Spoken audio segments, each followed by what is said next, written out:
Oh no, you Just went jump too right in. fast. No, it's okay. It says I'm hosting you already. I don't know if you can like pre-host or something. Oh, I Think you guess you can. can. Cool. Yeah. Okay.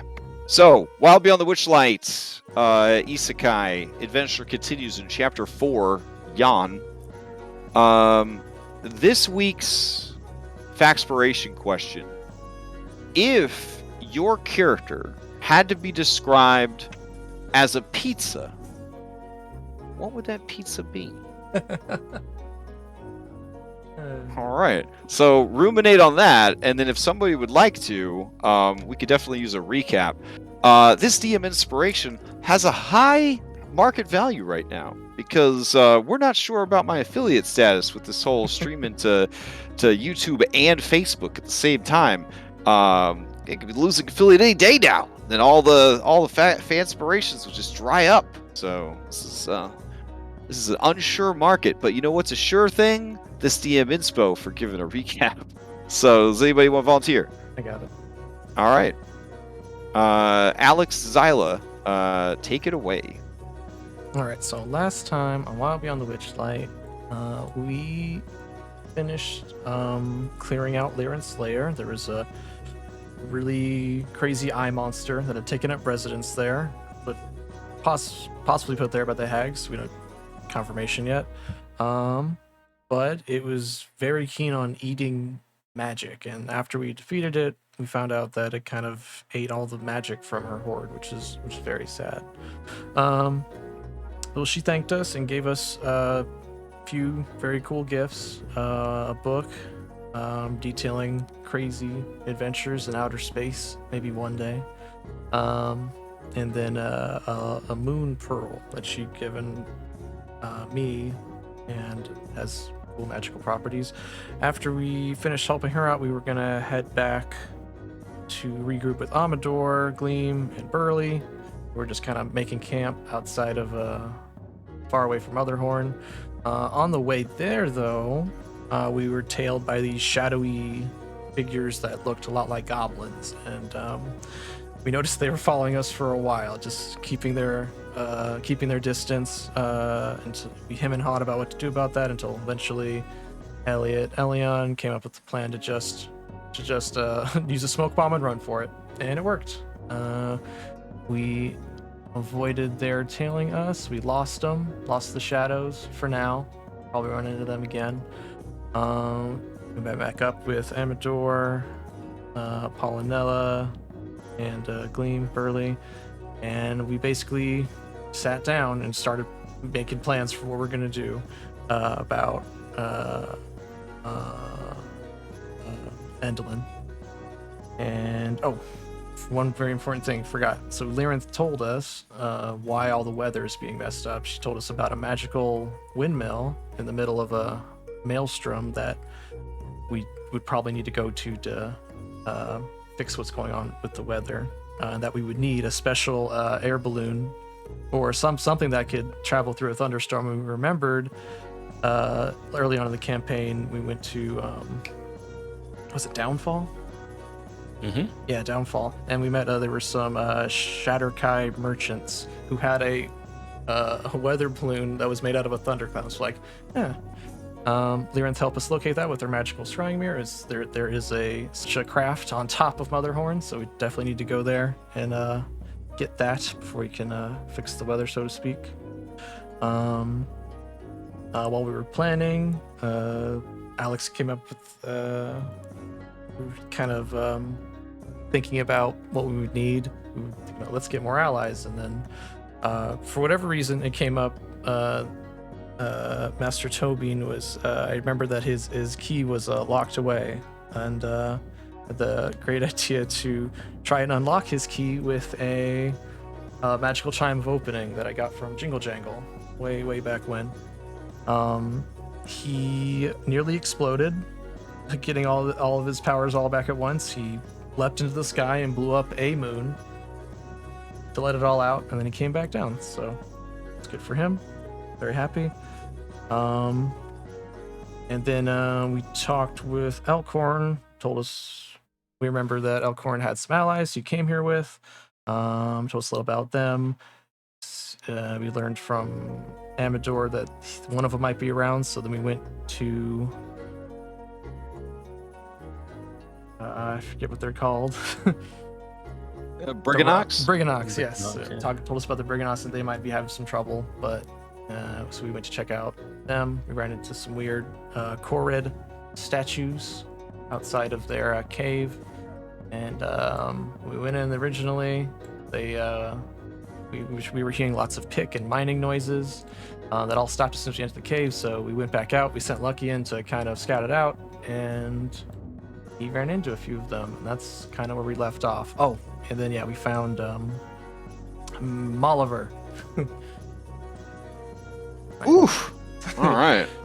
For some reason, I thought not much happened last time, but then I'm like, yeah, stuff. Yeah, I don't know. A lot's been happening in the last, well, I'd say, God, ever since you guys went to Coast City, it feels like a lot has been happening in the sessions. That's cool. All right, take your point of DM inspiration.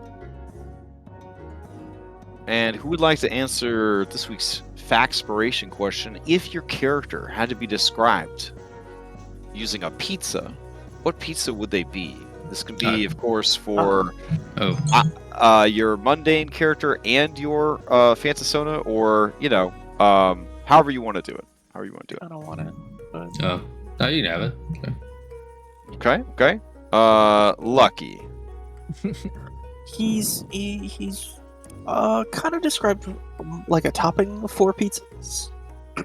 Some people like it, a lot of people don't, and some people say they don't, but really they say they like it. And that would be pineapple. Pineapple. He would be a pineapple pizza? It'd be pineapple on pizza. Pineapple on pizza. Now is it just pineapple? No, like a Hawaiian. Okay. Some people enjoy a Hawaiian, and a lot of people hate it, Mm-hmm. and a lot of people don't like them. But if you get like Hawaiian, So he's pineapple- He's divisive. He's divisive. and political. For barbecue chicken, get that pineapple. Very curious. What would Lucky's pizza be? Phantom Lucky. Yeah. Is it? Would it be the same? Are they kind of one and the same? They have pineapples Boy. in this world. In Prismere, I mean, they import them. Oh, yeah. Yeah. I'll be right back. Fanta Lucky, that one's a hard one. Oh man. I think he'd probably just be a meat lovers.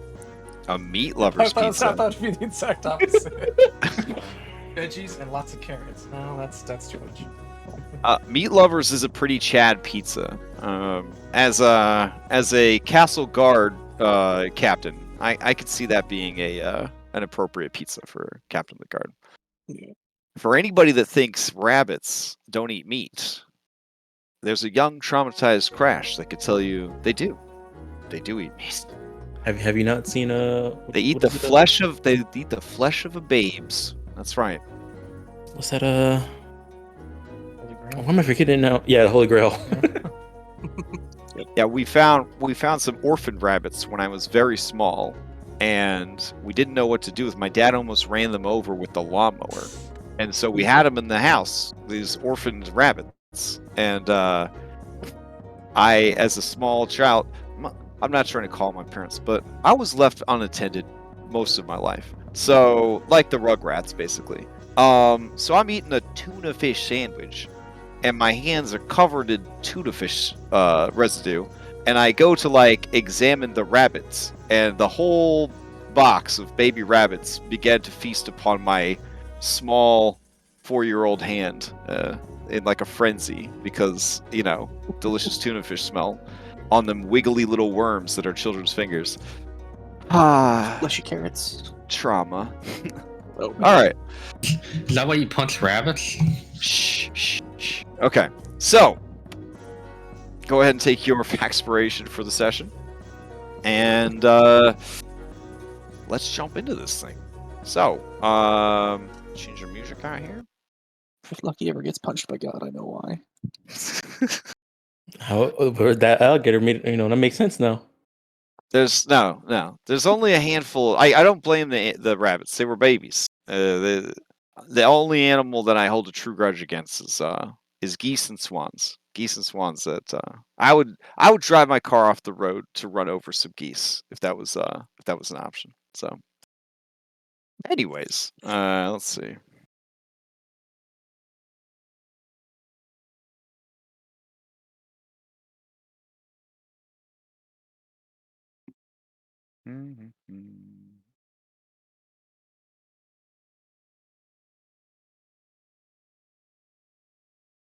What kind of pizza is Elion's? And Oh, one. right. Yeah. You can ask any NPC. Um, well, you mean Elion's mom, like Endelin? Yeah. What kind of pizza Yeah, is Endelin. Endelin? Oh shit. Have we met Endelin yet? We haven't. I don't think really. Oh yeah, it's true. You haven't really met her. We've met some of so- her Oh yeah. associates, Charmaine and that goblin. I forgot his name. Donald. Donald. Was his name Donald? Really? Yeah. Then Lyranth. Lyranth?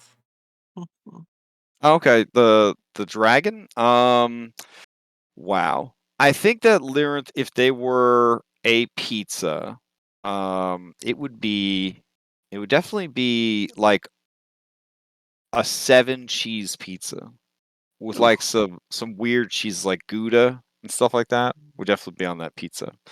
A pizza that after you ate it, you would have to lay down and like go to sleep. Like that's the kind of pizza that they were serving. A good night pizza. Yeah, for sure. For sure. Good night, Moon. Yeah. That's I could actually go for a good night pizza. That sounds pretty nice, actually. Let's see. All right, this will work. I'm kind of curious about everybody now. All of us. I mean, if you guys want to answer it, that's fine. I feel like Elliot would be a light cheese, light sauce, thin crust Oh pizza. no. You know what though? When I worked at Domino's and you get tired of pizza, but you still need to eat because you're a human being and you have to live, it's actually not a bad pizza. Like if you don't want pizza, Yeah. that's a good pizza if you don't want pizza. cheesy rabbit sauce. Cheesy bread. Wow. Elion would probably be a pizza with like a little bit of every single topping on it. Oh gosh, like the coward's extravaganza. Yeah. Like just a little. Okay. One of each topping. God, that's horrible. Both those pizzas are horrible. Yeah. I think Supreme. Yeah. Who would be a supreme? Alex? Alex would be a supreme? Oh no, I think Twig's like that. Oh, I- Twig? Yeah. I think Alex would be spinach, feta, mushroom, sausage. Like with like a thin crust, probably. Zyla, probably, yeah, somewhere close to like a supreme or a combo with like anchovies, probably. Because cat. And there's still time. We haven't seen all the wild magic surges yet, so there's a chance I could be pizza. Yeah, you could become a pizza. Yeah. And well, now we know which one you'll become. There you go. That's the D1000 result for sure, or the D10,000 table for sure. It's gotta I'm be pretty on sure. You become a pizza. Yeah, it's got to be. It's got to be on there. Yeah, there's 10,000 results. All right, let me see. What about Henry? Oh, Henry? What kind of pizza he is? Bacon Oh, and that's bell easy. peppers. Oh no. He'd be mushroom and sausage. That sounds about right. Because those are the two most masculine things to put on a pizza. Yeah. Funny enough, that's what my dad used to get, and he always looked grumpy eating it. But he said he liked it, so I don't know. I used to love mushrooms, and then like about like a year ago, my palate was like, not into that shit anymore. That I was 7-year like- change. You're like, fuck. Yeah, I was like, damn, that kind of sucks. So, oh well. All right, I'm gonna take you guys over to their little community. I used to be like that with olives.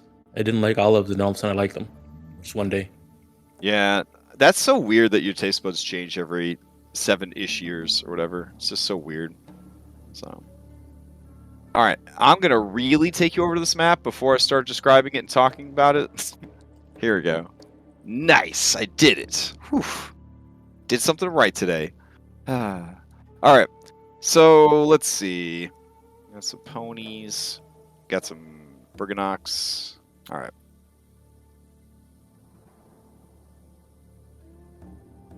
All right. So yeah, Molliver said something like, "So you were looking for me," and then Lucky, you're the only one there. So what do you do now?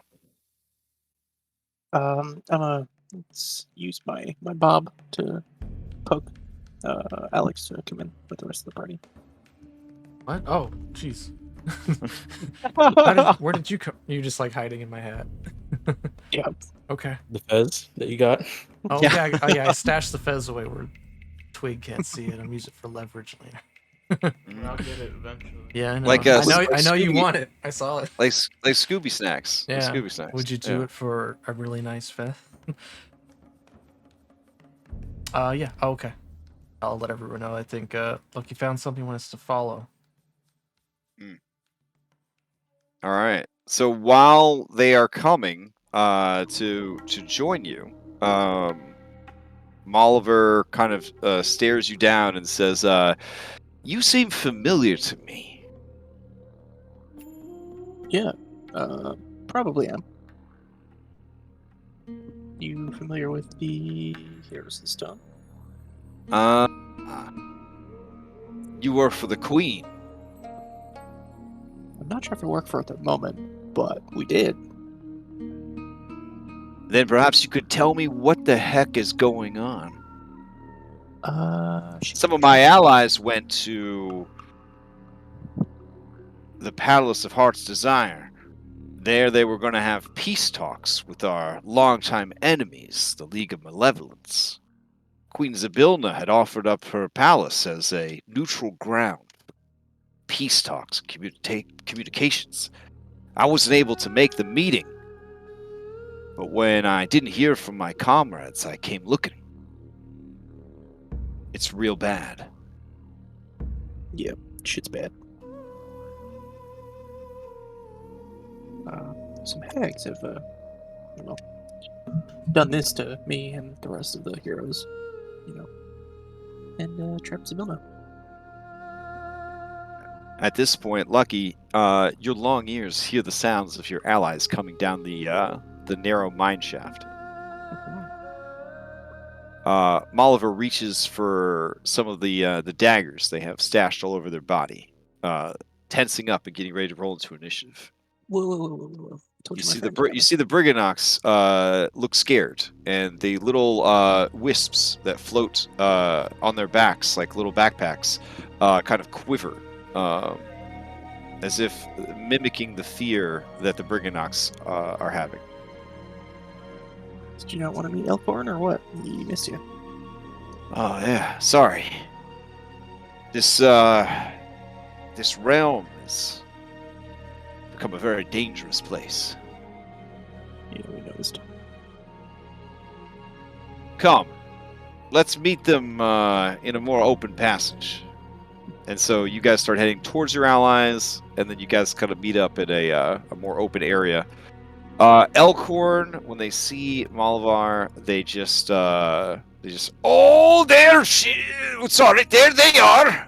And he runs up and throws his arms around them, and Malvar accepts the hug and then sort of hugs him back. In that person that's not really into hugs but understands that friends into hugs kind of thing. And then Malvar says, "Oof, you smell terrible. You all right?" And he says, "Oh, I got a case of the zombies, but we'll sort it out. Got a frozen heart from a dwarven hero now. These here are the champions of the stone. Turns out they were cursed. I'll let them explain." And he kind of like Vanna Whites you guys. Hey. Hey.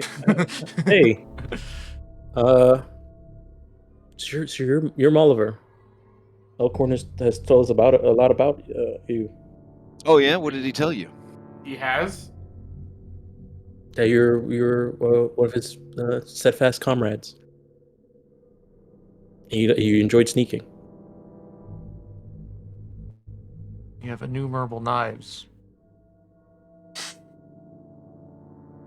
Boy, that is a lot for Elkhorn. All right. So, zombified, huh? What? Try to catch me up to speed here as quickly as you can. All right. So apparently the Hourglass Coven did some type of coup against Queen Zybilna and locked her away inside of her cauldron, I think, and then took over Prismere, divided it up into three realms. Mm. Did something to us and made us cursed us with Cursed everyone that stood against them. cursed everyone that stood against them, Scattered us. scattered us all into another realm called Earth. And then we eventually found our way back here through the Witchlight Carnival. That's where my friends here are from. And I point to Burley and Gleam. And then so we were able to make it back here, and we kind of learned about what was going on. We found out that we were the Heroes of the Stone, and we are trying to get to Queen Zybilna's castle and save her. We found a way. We think we have a way to release her from her cauldron. Yeah, we might have the means, but we need help. Yeah. We're looking for allies. Now you notice when you say you're from Yarth that Oliver raises an eyebrow and smiles a bit, as if that has some significance to them. But then they listen intently to the rest of what you say, and then they nod at the end. Huh. Well, I wasn't even able to make it into the palace. There's some kind of mist. I went through it, and I wound up here in Yan in kind of a bad situation. There was a bunch of Fomorian giants. They got the drop on me. If not for these guys, and they motioned to the Brigannox, I would have been done for. I got thrown off a cliff by one of the swings of the Fomorians' club. I woke up. They were nursing me back to health. I swore that I would help them in return for what they had done. The bonds of reciprocity are strong here. As much as I would like to help you and Elkhorn save the queen from her fate, I must first honor my debt to these people. Okay. That's fair. If you've been in Yon a while? It's hard to tell. Time is so slippery here. Have you heard... Go ahead. I was going to say, without the sun, it's hard to track the time, especially with all the time I've been spending underground. I'm no Dritz to Erden, that's for sure. Anyway, have you heard anything about Cyclops? Oh yeah, there's a Cyclops beekeeper. They wander around the mountains, gathering up any flowers they could find and bringing them back to their cute little cottage for their bees to eat. Or eat? Pollinate? I don't know what bees do. They like flowers, right? They make honey. Yeah. Okay. That's good. Alright, so we know where to look. Have you seen any Korreds around? They're kind of like a dwarf and a satyr had a baby. There was a lot of statues of them outside. Yeah. They've been terrifying these poor people.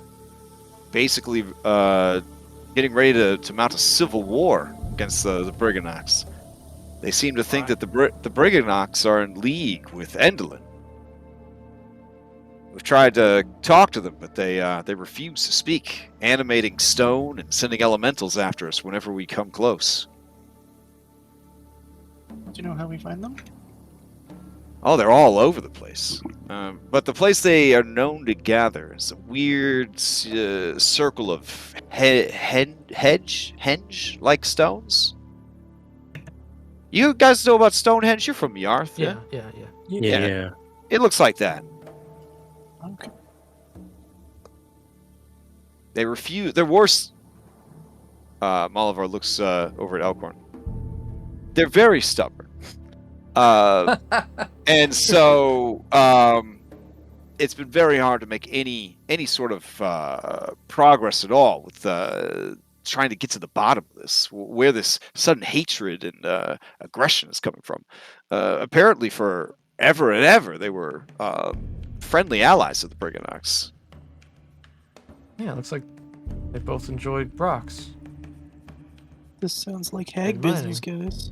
The Brigandox, nah, they do like rocks. They do like rocks. Okay, sounds like we're gonna have to go talk to him, but probably gonna be dangerous. Hmm. I tell you what, your goal is to go to Motherhorn, take on Endelin. Not only will I join your cause, but I'll show you a secret entrance into the castle. Yeah. All right, deal. All right. I don't want you to think that I'm skirting any responsibilities here, but it's actually best if I stay here with the Brigandox.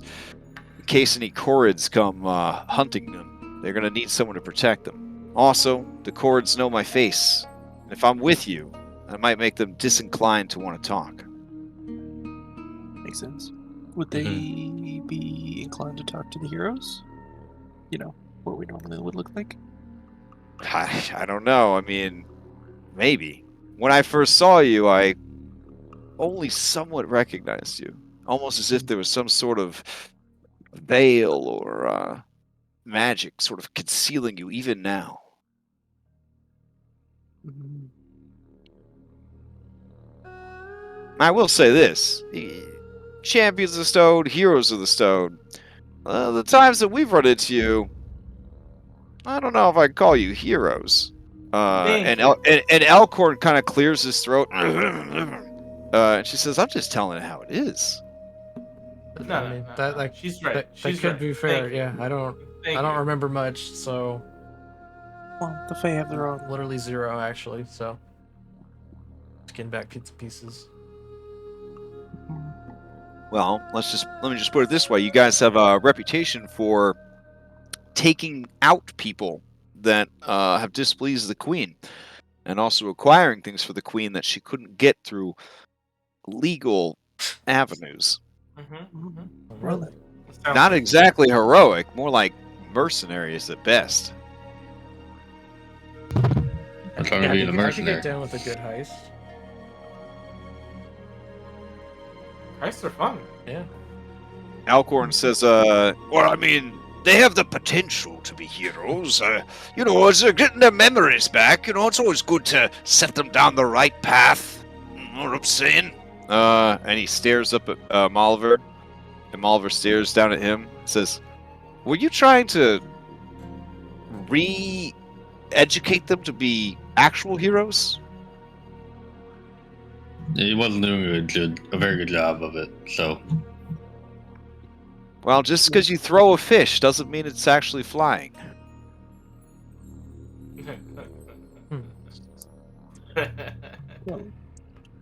So are you from Earth? I saw that twinkle in your eye. Oh, that was a long time ago. Oh, you've The been to 80s. Earth. Oh, No, I was born there. wow. How did you Yeah, end my friends and I got on a magic roller coaster. We were just kids back then. You can tell by his All- jacket-sized headband. All of a sudden, found ourselves in this wild fantasy world. And Hey guys, didn't we go on a roller coaster once? I swear I remember we did. Yeah, they had like a roller coaster at the carnival, but I don't think it was the I same know. one. No, we went. You didn't go. so, Oh, see, it was the same roller coaster. Oh shit! Well, I have a mystery minor thing, but I didn't roll well. I rolled totally in the middle. So. Okay. All right. Well, let's find these Korreds.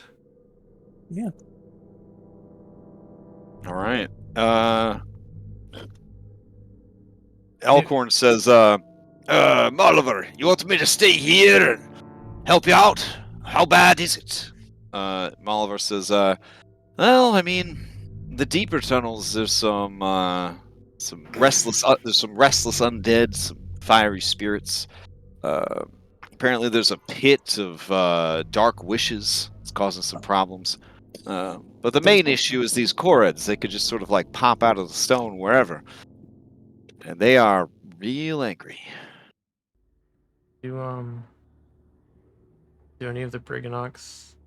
Is there something that the Korreds and the Brigannocs used to really like participating, like together, some kind of event or? Brought them history? together as a family.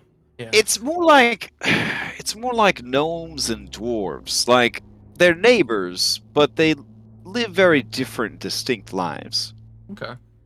Yeah. I think we could bridge the gap. It was that separateness that I think made it so easy to drive a wedge between the two communities. Yeah.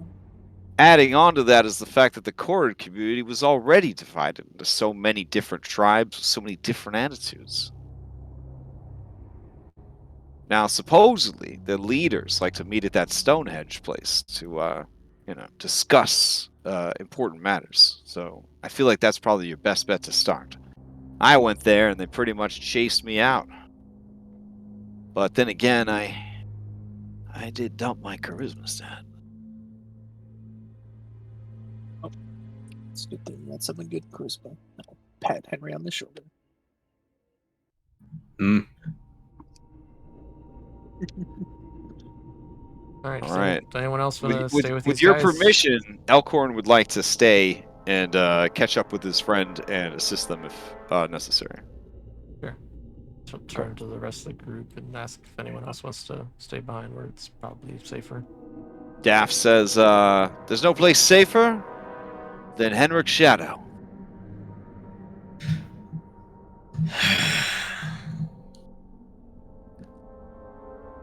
All right. All right. Let's go. Okay. Then we will Armada stack you. Hold on.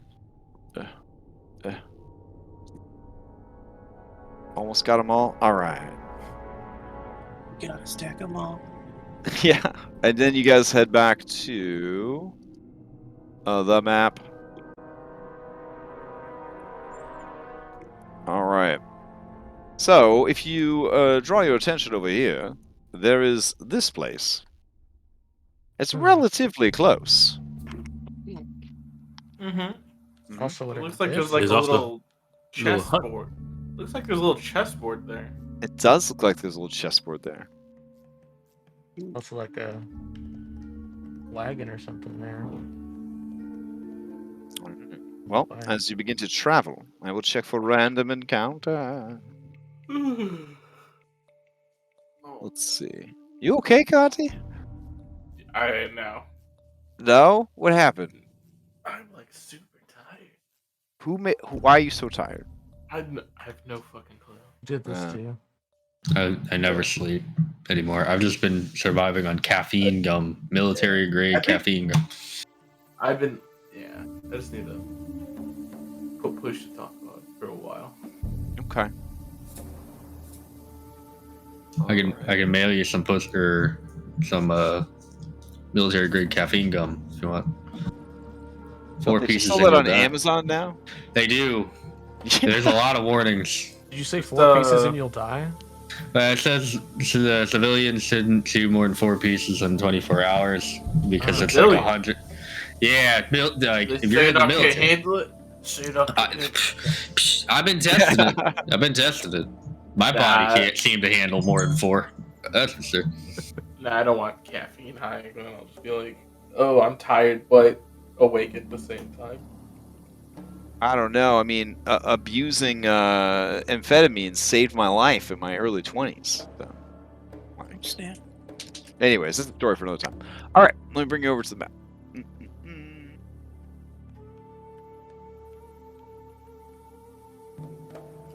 Okay. You guys should be right about here. As you guys are making your way through the mountains of Yon, a wooden pageant wagon trundles towards the party on squeaky wheels. There's no driver, and there are no animals pulling it. But it's familiar. Yes. Ooh, hold on. There is somebody pulling it. Hold on.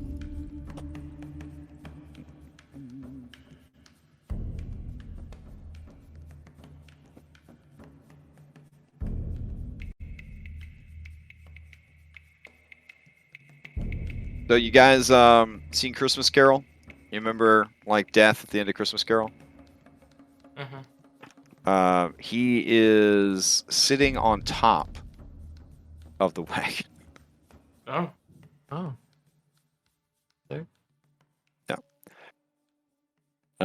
Let's see. The wagon comes to a stop. And you see the robed figure raise a billowing robed sleeve. And then slowly emerging from the shadows of the sleeve is a skeletal hand. The index finger outstretched, it points at you. And then it slowly rotates and makes a come hither gesture. Well, that's not ominous, guys. I probably just wants directions. Yeah. Yeah. All right, I'll go talk to him. I'll go up to them. Yeah. I'll walk up with Oh, whoops. Oh, we're down here too. You need help, buddy?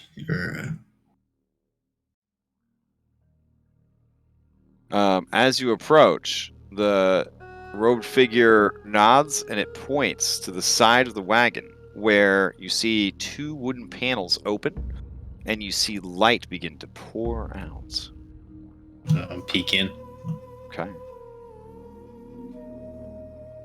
All right, as you peek in, you see that there are marionettes. And they're on a little tiny stage. Huh.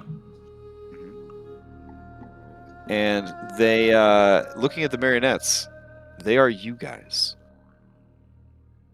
Wow. Yeah, that's how. Yeah, damn it. All right. What are they let's doing? see.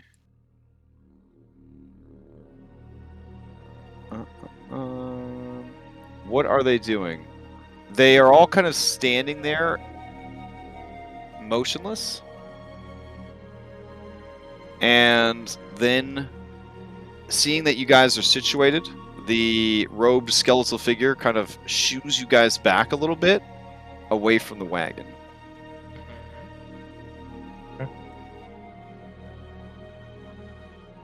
All right. Once you guys are a bit away. Oh, Henry, you're not backing up. You're gonna block the whole TV so nobody else can see. I mean, if they want to push in, they can. All right. Let's see. The music changes.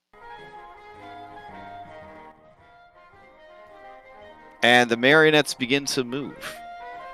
And you see the marionettes begin to silently reenact the adventure wherein you guys escaped from the Herringons.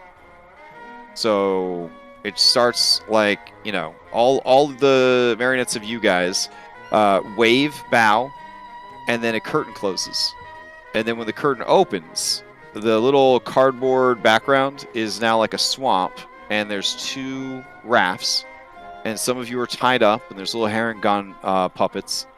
And then your allies show up, little Twig the dog marionette, and a little Frog Hemoth marionette shows up, and then just fucking carnage just happens inside the wagon, and red ribbons of blood and intestines go spraying out of the tiny marionette puppets as they're murdered by the frog Hemoth.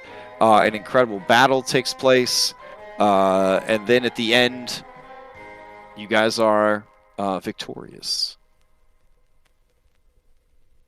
And you guys said I abandoned you.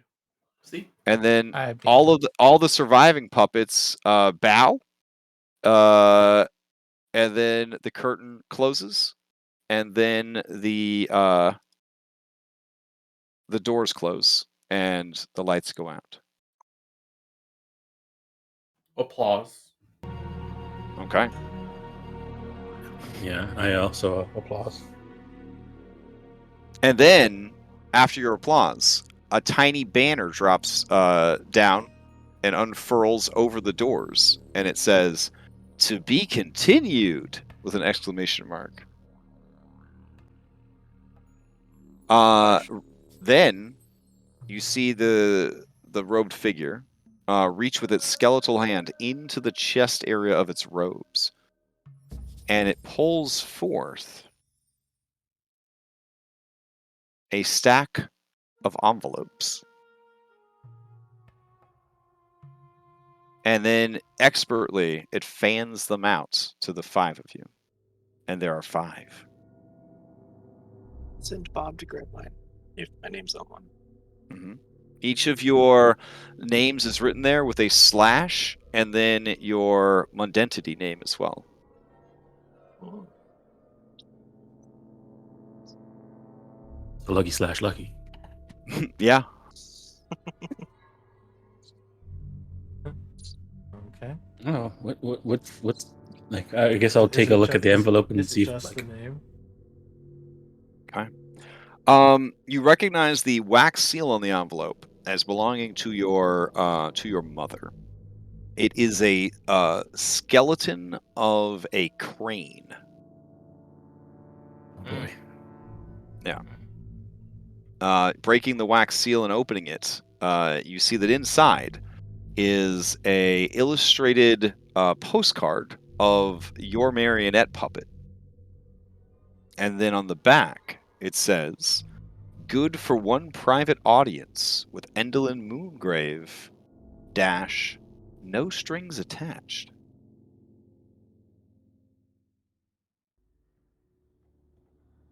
Mm.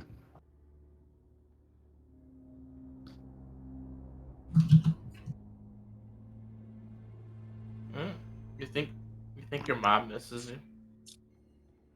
You're not sure when, but at some point, all of you took your eyes off the wagon long enough that when you looked back, it was gone. Oh, even with my silly perception. That's called magic, Lucky. Damn it. So do we get like royalties if they're using our likenesses and they're playing? Did you? Is that what you want to use your? Copyright? No. Is that what you want to use your audience for? But I don't know if I understand. No. Well, you gotta Something apply else I for need. copyright there first. Yeah, there's something else I need to talk about. So this will be useful. okay. So I guess you guys continue. Yeah. Yeah. Yeah. Onwards. Onwards and upwards. All right. So are we gonna talk about what the fuck just happened? Or I mean, there was a play, yeah. and it was about what we did, Uh-huh. and we got invitations to see Elliot's mom. And it's not the weirdest shit we've seen. Sounds like she's a fan. Yeah. Well, I get all that. But are we going to assume that this is safe and that we're not just walking into a trap? Oh, Like, no, So no strings attached. No strings attached. I feel like that's definitely some kind of clue there. yeah. Like, what the heck does that mean? Yeah. Oh, it could mean this is a audience. But since we watched the play, I don't know. Maybe we have something we can just go meet with her. There's no such strings attached to meeting her, but doesn't mean after we finish meeting, there's gonna be anything afterwards. You know? Yeah, leaving. I mean, we were gonna meet her anyways. So. Yeah.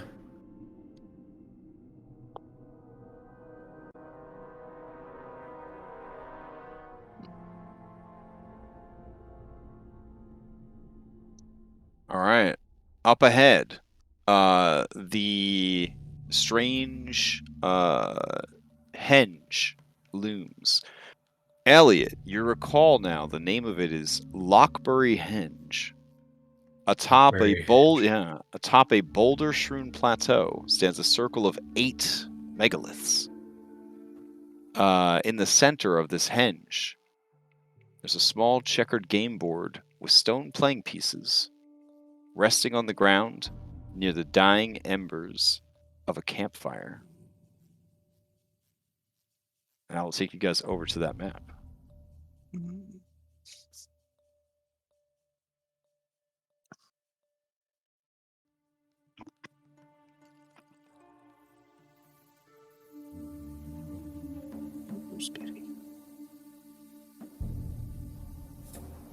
Oh man, it occurs to me this map doesn't have a chessboard on it. How could I have failed so miserably? Hold on. My immersion. I know, I've ruined My everything. immersion. The game It's is not- ruined. It's not like I can't just in my mind. Oh yeah, What are you imagine. talking about? in What are you the talking about? cen- I do see a chessboard there. Oh really? Oh okay. Yeah, yeah. What are you talking about? Oh wow, Yeah, I'm convinced Yeah, it's too. right That's there. incredible. Okay. Yeah, it's over there. isn't it? Elion sees a chessboard there. I am so tired that I don't know if you're telling me that or not, but I'll believe it. I'll believe it. So. Oh no, Dom doesn't see one. Elliot does. Oh, okay.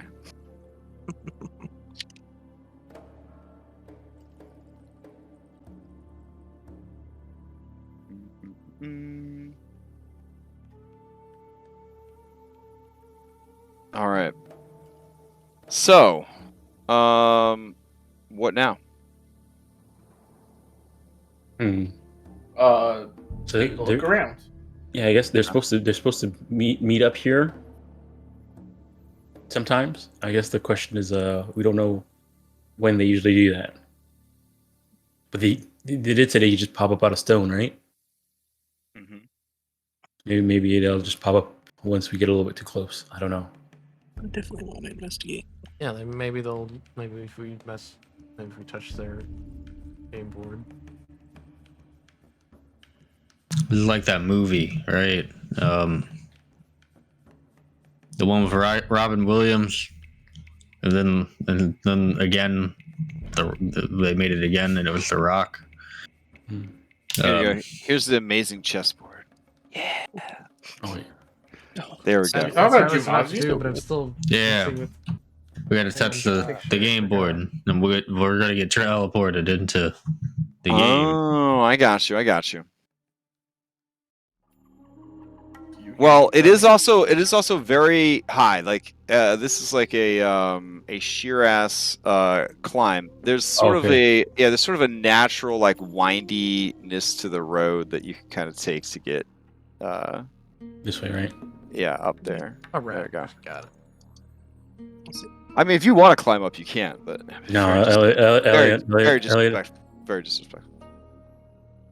I could just fly, but I don't want to waste one of my uses.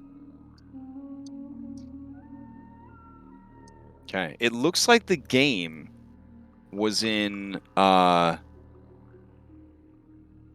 it was still underway, and that you notice in the dying embers of the fire that it's not really that dying at all. It looks like it just immediately got left. In fact, there's a little iron tea kettle.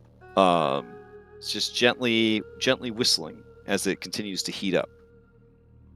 They did the same thing the other guys did. I have a question. Mhm. Are the stones like different, like minerals? Yes. Each Oh. of the 8 stones is different. Are they different materials? One is made of shale, one is made of chalk, one is made of flint, one is made of granite, one is made of slate, basalt, obsidian, and marble. We know that they Birds. had a bunch of different clans of these. Yeah, each of these stones probably represents a clan. Yeah. Looking at the symbols on them, can I like do I notice anything about the symbols on each of these giant rocks? They seem to be in dwarven runes, and basically they're just representative of each of those 8 clans. Okay.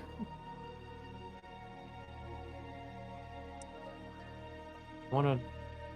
Everyone's okay. I wanna try knocking on this stone next to me. Maybe like I wanted to like shave in a haircut. Just Oh, okay. see if anything happens. All right, let's see. Shh.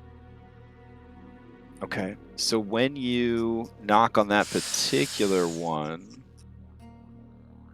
and you do a shave and a haircut, Yeah. dupe. Yeah. Okay. Bits. All right. You hear the 2 bits kind of knock back from inside the stone. Guys, I think they're might be inside this rock. That's cool. Wait, inside? Well, yeah, they can do lots of cool things with stone or minerals. Is Maybe this they're new. statue? Maybe they're just hiding. Then we interrupted their game, like the Brigadnox were. Should we just introduce ourselves? Yeah. Hello.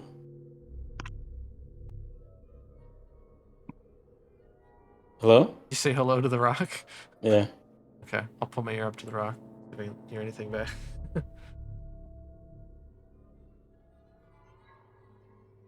No, I don't think so. You definitely get the sense that you are being watched. Can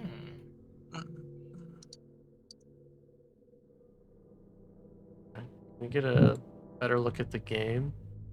Like, does it seem familiar? Or? It is 100% chess. Oh. Except the pieces are unrecognizable. But you're very sure it plays just like chess. But you can't readily identify, there's no knight riding on a horse or anything like that. It seems to be all earth-based, subterranean or burrowing type creatures. That's cool. Can I try to think back to my days of training to be a witcher? Will we have done any strategy games like this? I mean, this would definitely be covered by gaming, tools, gaming sets, if that is one of the things that you have access to. I can't get access. Is anyone good at chess? Otherwise, chess is just pretty much a raw intelligence check. I do not have gaming. Man, I thought you were about to say you watch all the chess tournaments on the pubs. What? TV. No, that's boring. I don't think Twig would have done that. Plus, Twig. Well, no. Amber always cheated at games. This just made it easy. You just pause time and you look. Oh wow! Then, like you did to Wendell. Oh my god! Yeah, I remember. Twig was always more of a deadliest cats kind of dog. So this would actually be an intelligence insight to see if you can kind of suss out what this game is. If you have proficiency in any gaming tools, you would have advantage to this intelligence insight. Give me a second. I'm a transform. Okay. I'm pretty good at that. I'm also pretty good at that. So the game was already in progress. What if we try and finish the game? Maybe they'll come out and play. Actually, I don't have to transform. You want to play lucky? Well, there you go. I have insight checks against creatures, so. Well, this is not a creature. These are game pieces. Yeah. I mean, they could be alive. We haven't found. That's true. Look really close. So is it like there's if it's chess, there's 2 sides. Then right now we only it's in the middle of the game. Okay. Do you want to pick a side, Lucky, and I pick a side and we finish? Yeah. I'm definitely gonna transform. So give me a sec. It's alright. 8 something's trying to kill me. Now, as you are up on the board, you see that the figures that more than likely are the pawns look just like The statues you saw outside the Briganox mine, only just, smaller. This is a very big chessboard, though. So, like, each of the chess pieces is like the size of like an action figure. Looking Nice. looking at this chessboard now, does it look like it's been used recently, or like has it been like sitting there for a while? Lucky is confident that you guys interrupted the game and they are hiding. Okay. Yeah. Lucky, the investigator, is 100% confident that they heard you coming and they quickly hid. You actually hear the kettle starting to scream as it's now heated up. And looking around, you see near the kettle was a little like tea set sculpted of stone. Well, I mean, it'd be rude to just leave the tea there and not drink it. So I guess before we start, then I'll drink just their tea. call and say, hey, we don't mean you any harm. We're just here to talk. I don't know if you ever heard of the Champions of the Stone.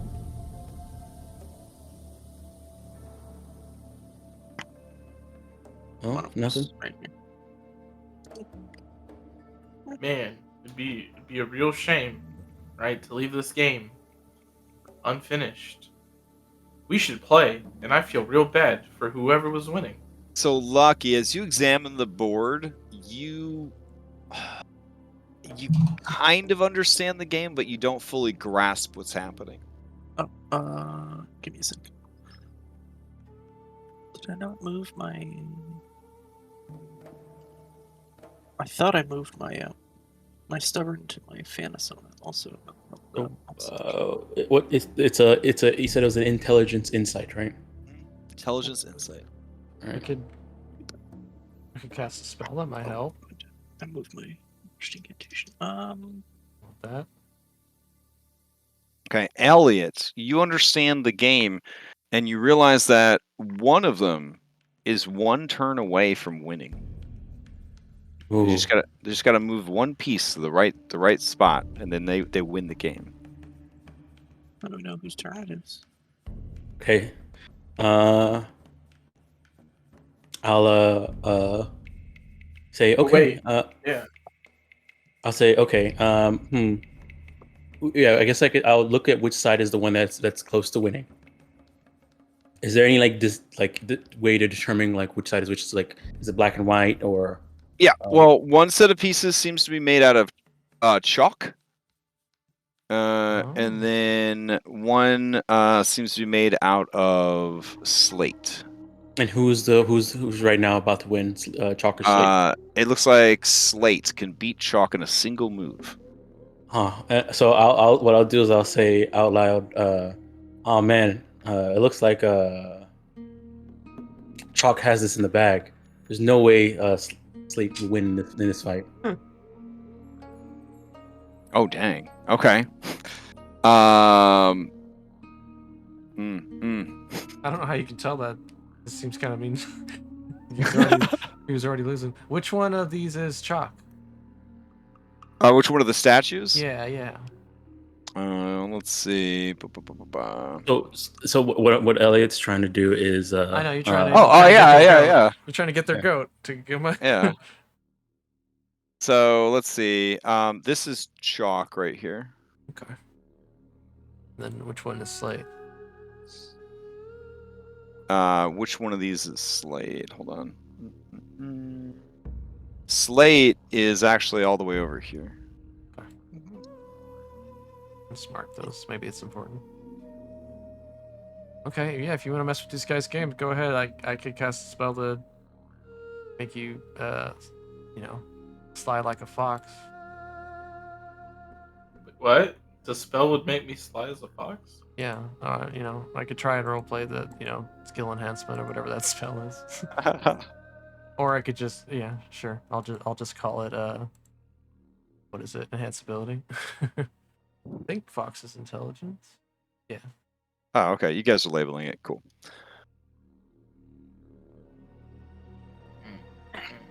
Is there a way if you want, to know All right, should we whose do? turn it was? Elliot, go ahead and give me either an intimidation or a performance check. I guess if they don't want to finish the game, we can't. Performance. Hold on, let me check something real quick.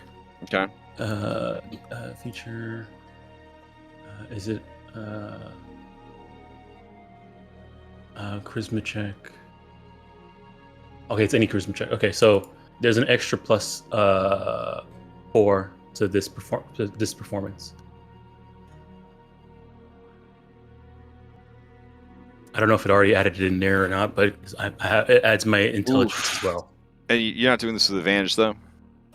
I don't know if if anybody's helping me with my with me. I offer If you wanted to finish this game out loud, we can see who really wins. Okay. So, given the approach that you're having, you see a figure milled out of this stone, the shale stone, and it is a Korred.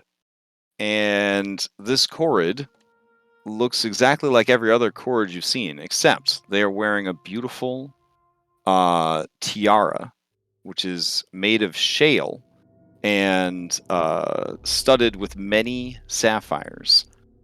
And this Korred says to you, "Now wait a darn second there.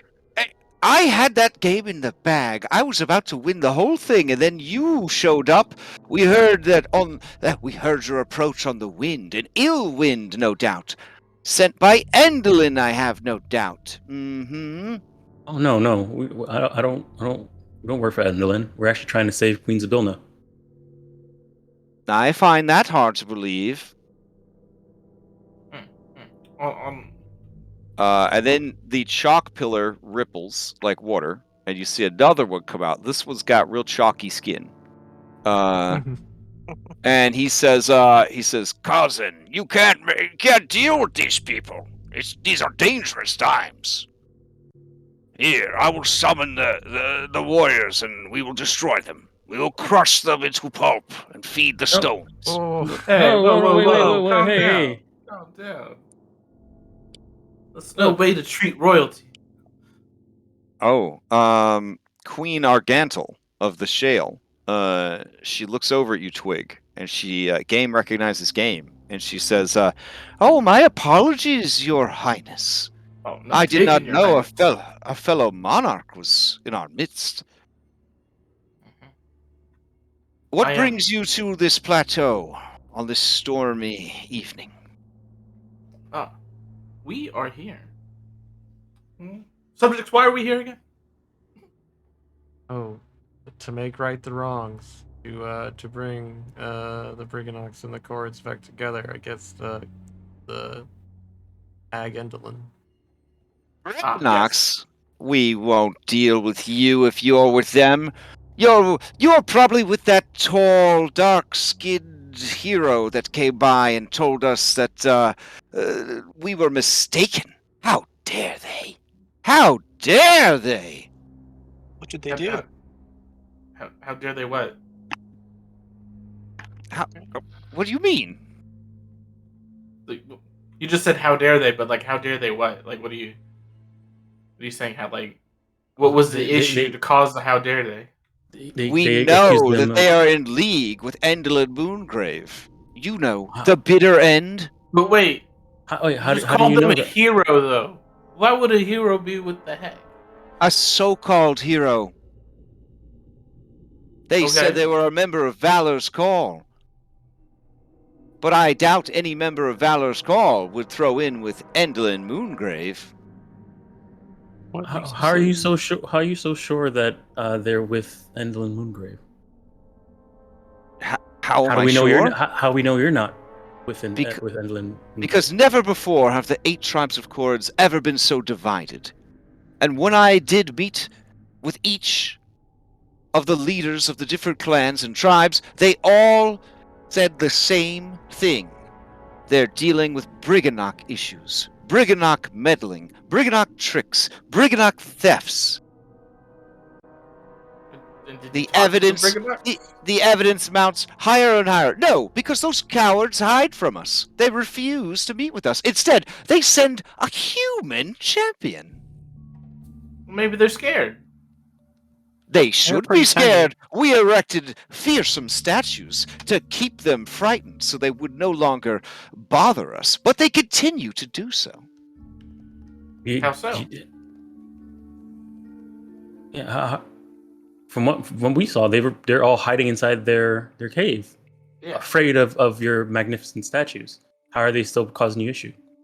Well, obviously there are splinter cells spread throughout Yon, or they're using some secret tunnels that we don't know about. Words to And everything about stone. and so how do you know it's the Briganauts? Because there is mounting evidence. What evidence? Words aren't evidence. We need facts. Budok of the Flint clan has reported that there are all sorts of whisperings happening. The whisperings keep his people up when they try to enter the stone sleep. They're going mad from lack of sleep. When they look for the cause, they can find none. That sounds like Briganock magic to me. It also kind of sounds like Evelyn Moongrave magic. Exactly. They're in league with Endelin. Or it could be just Endlin doing her own thing. Did you know? And you see the Korred begin to tear up. That I used to have the most beautiful hair. And this is what you notice, that unlike the other Korreds, this Korred has very short haircut and a very short beard. What happened? The bitter end. She bamboozled me. And then she used her hateful scissors of shadows. Not to steal my shadow, but to cut off my beautiful locks. Well, that's mean. I have it on Just good rude. authority that she fashioned them into iron ropes and cables that she uses in her infernal theater. Ugh. Travesty. They've never grown back, and I've never forgiven her.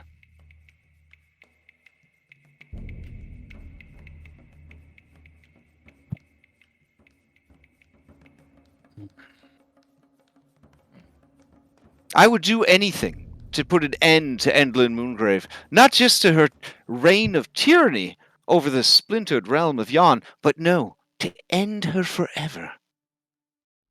What a glorious victory that would be.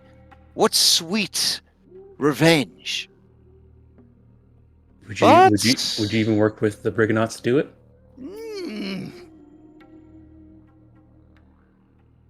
You claim that these Briganauts are not in league with her. What proof can you provide? What proof?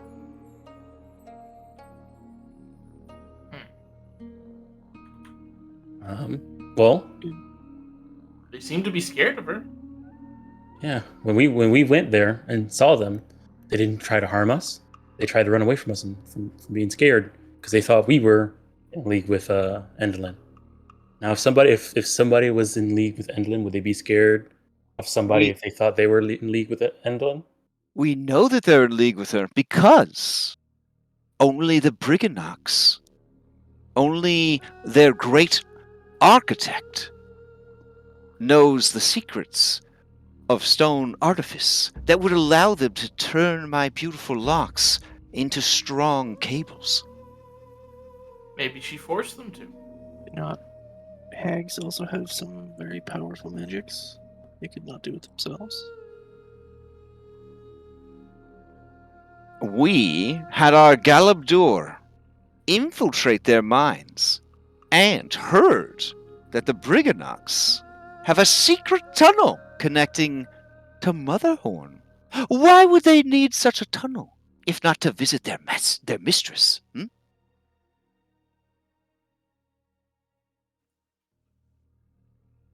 Do you see? Do you see how the evidence continues to mount? Higher and higher and higher? A mountain of pebbles ready to spill over. That's not really evidence. That's just like there's a secret tunnel. There could be a reason for the secret tunnel besides Have you asked? going there. Like maybe And they needed a secret tunnel to escape or like ferry the people. Why would they want to escape into Motherhorn? No, they had people there that she captured, right, to use. People who are working for her, giving her the secrets of their stone Have- artifice. Look, I think have Andalin you only met them? works for themselves. I don't think Yeah. that they have you- friends. I feel like they're slaves more than they're employees. Elliot, you're the one who has the most proof of what she's like.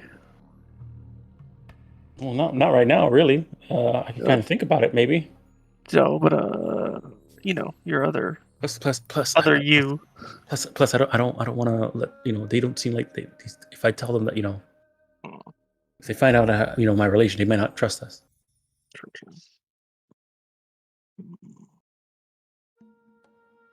She seems just so upset. Like, apparently, whatever went down between her and Endolin that resulted in Endolin taking all of her hair, she's never gotten over it. Why don't you just And it's the foundation of her irrational fear and hatred. Mhm. Okay. Question. Right?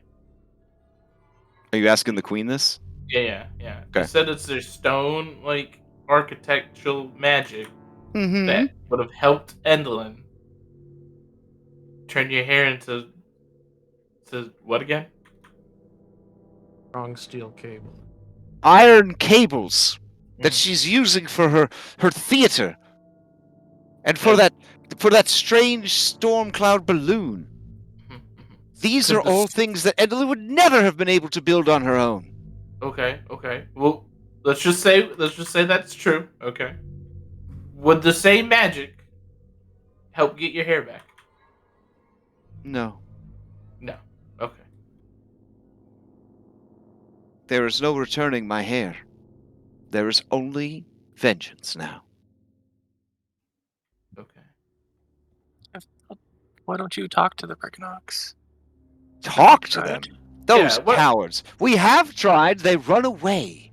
Anytime we show up, they run away. They're cowards. Let's. They're scared of you. What And if as we soon could as our set up- backs are turned, they start mining again. The incessant mining. None of us have been able to sleep. They mine and mine and mine. Day and night and day, afternoon and morning. They just mine over and over and over again, more than they ever have before. If we And bring why? And why? To create that tunnel to Motherhorn, so that they can serve their mistress better. Well, no. Let's the say that we Brickknocks could were- set up a meeting, right? Mhm. So you guys could talk, right? We could. There will be This- no meeting Yeah. without each of the clan heads. Okay. Where are they? Are they here?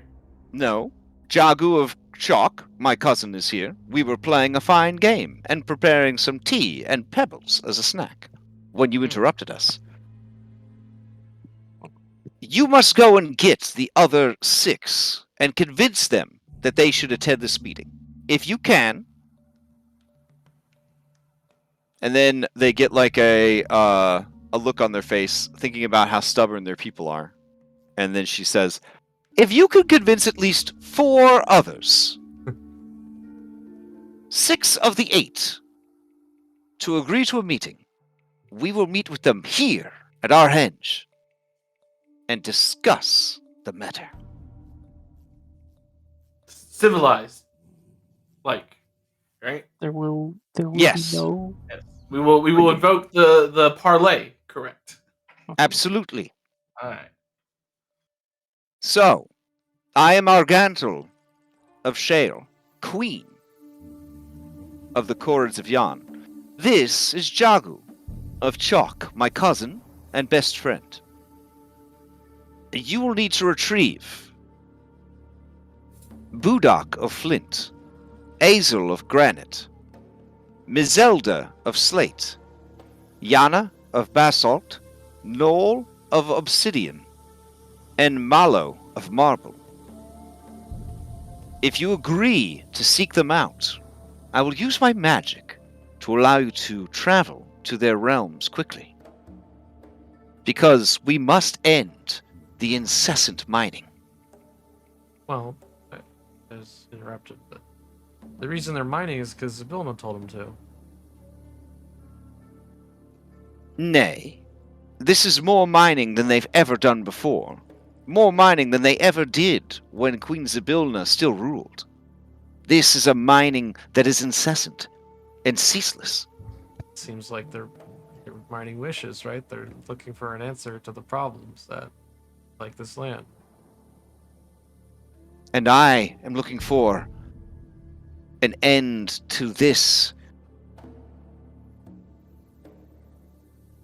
And they just kind of like Yeah, okay. It sounds like we're all on the same page then. Great. Sure. they just kind of stare like with like exhaustion like at you as they try to like formulate their thoughts. So they say, Got it. "We want this to end. We want answers. If you could bring answers, if you could bring peace, then we will bring war for you against the bitter end. We will tear her limb from limb and toss each part from the top of the tallest mountain." That's hardcore as fuck. But right now, the clans are divided. The lack of sleep has driven many insane. Okay. Okay. We probably should just go back to them and tell them that, hold off on the mining a bit, just to give them some rest, and while we go find the other ones. It's a good idea. That'll probably help convince them.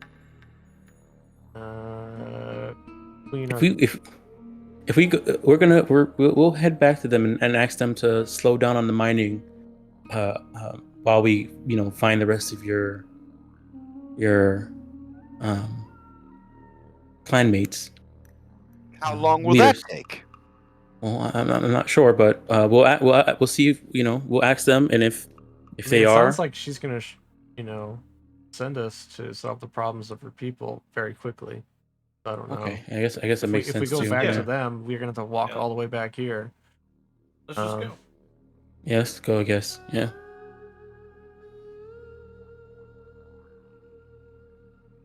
Wait, who's with us? Do we have any B team people? You have access to everybody except Elkhorn Elkhorn. and the Winterbow and the people who didn't come to. Yeah. Come to. You can always send B team to pass a message. That's All true. right, that's true. Yeah.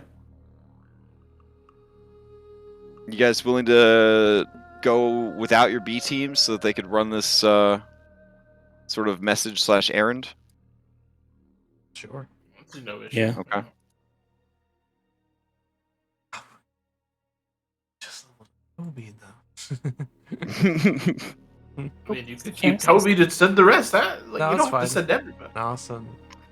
I don't remember who's actually on our picture. I'm looking for it again. Oh no, it's in the. I always forget it's in the journal. There are some stuff here, empty.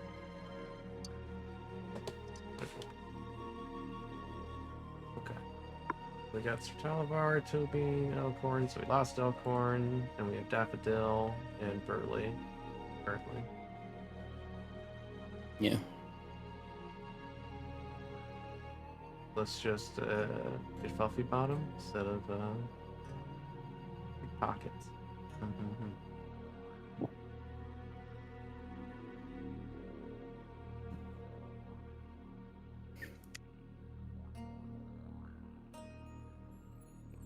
Yeah, it's just.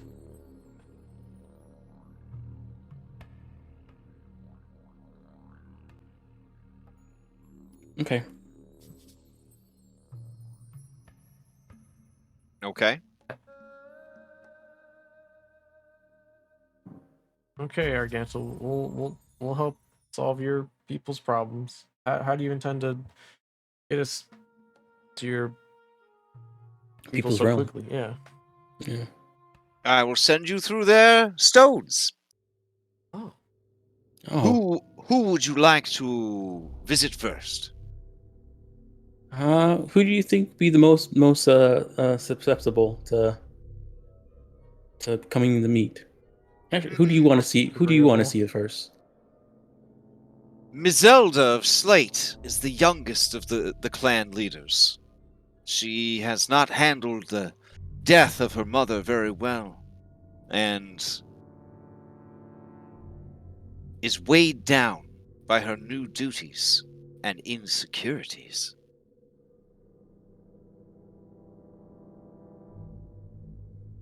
Mallow of Marble is obsessed with art and the expression of art, to the point of distraction. Knoll of Obsidian seeks only violence and war. Yana of Basalt has many younglings that they must care for and keep track of, to the point of distraction. Azul of Granite cares only for strength and athleticism. Vudok of Flint is the most balanced of them all, but their clan is the most heavily plagued by the phantom sounds, and the only clan to reach out to me for aid. Do they all play games similar to this one? This is a special game that we only play here. Each of them knows the game, but they generally focus on their own things. Is the game part of sacred tradition? It is, but it's generally only played amongst leaders of the clans. Okay, that's Okay. cool. Hey, well, if I think I know a way we could probably convince Obsidian. So then you would journey to Obsidian first? I don't know, maybe. So Alex is gonna throw a stick into the air. Wherever it lands is the one we're going to. I like this. 1, 2, 3, Okay. 4. 1, 2, 3, 4, 5, 6. It's gonna be represented by Alright. a D6. 1, 2, 3, 4, 5. It's a Sibian. Okay. it's Obsidian. Alright. There you go. So you send your B team back to tell them to lay off on the mining for now. Mm-hmm. Okay. As a Uh, sign of good faith. Sign of good faith. But Darth, Circumcision, and Henry Jr. are not B team members, so they stay with you Correct. guys. Yep. Alright, fair enough. Oh man. Okay. Then I will go ahead and grab you guys.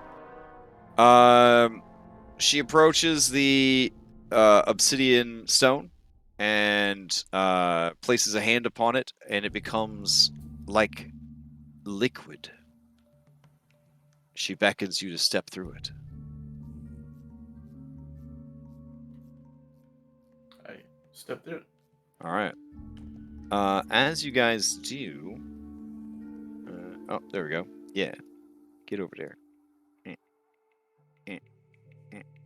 All right. It feels weird, but it feels like you're stepping into pudding. You can't breathe, and then it's kind of like a weird quicksand feeling, and then you guys step out of some stone, and you are in a cavern. Immediately, Korreds with sort of dark obsidian coloration turn. Their hair looking like Doc Octopus tentacles, getting ready to impale you and kill you. They all begin to surround you. We mean you Hello. no harm. Go ahead, Twig. I am the Witchlight Monarch, and I request an audience with your leader. Okay. hearing that you are a monarch, and that you want to speak with their leader, and that you somehow melded through stone. They look at each other, and then this guy, he looks at you and he says, yeah, you want to talk to Noel? Noel is in the ring. And as he says that, you hear the sounds of fighting. The sounds of sparring can be heard echoing off the rocks. And to the south, you see an elevated stone ring. You see a group of dark-haired Korreds stand quietly watching, surrounding two others who are fighting each other with jet black weapons. There is an older Korred moving with tremendous ferocity, and the younger Korred seems nervous and is attempting to defend herself from the vicious onslaught of the older Korred. Oh, can we go over there? They nod and step aside. Cool. It's gonna be like WrestleMania. It's extra life all over again. All right, so they're dodging, they're weaving. This one obviously plays too much Dark Souls. They're just rolling back and forth. And then finally, this guy, he just has this huge, like a fucking Buster sword made out of obsidian.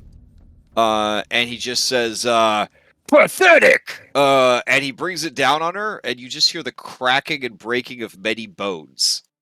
And they cry out, and then he kicks their body out of the ring. And everyone just looks uncomfortable and sad. Someone rushes up and pulls her away. And he just kind of looks around in the whole, like, are you not entertained pose from Gladiator. Yeah. Kind of shaking his mighty sword above his head. You got to remember that this guy's kind of small. And, like, this is like a normal Buster-sized sword, so it looks kind of ridiculous. And he's just like, we'll never defeat the bitter end at this rate. When did you all become so weak?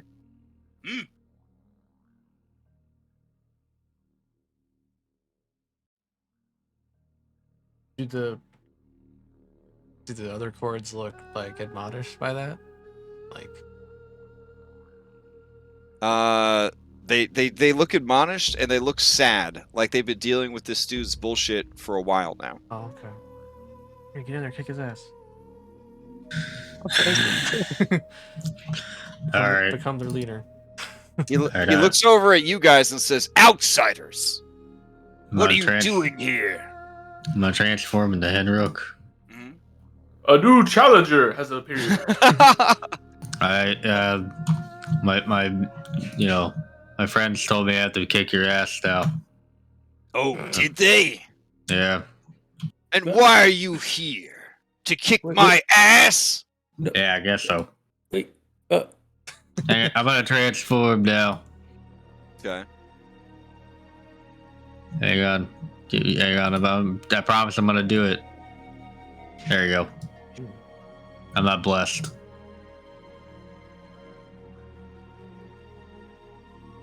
Did you want a buff of some kind before jumping in there? I mean, yeah, I don't know, it doesn't really matter to me. Okay. No, they probably wouldn't like that.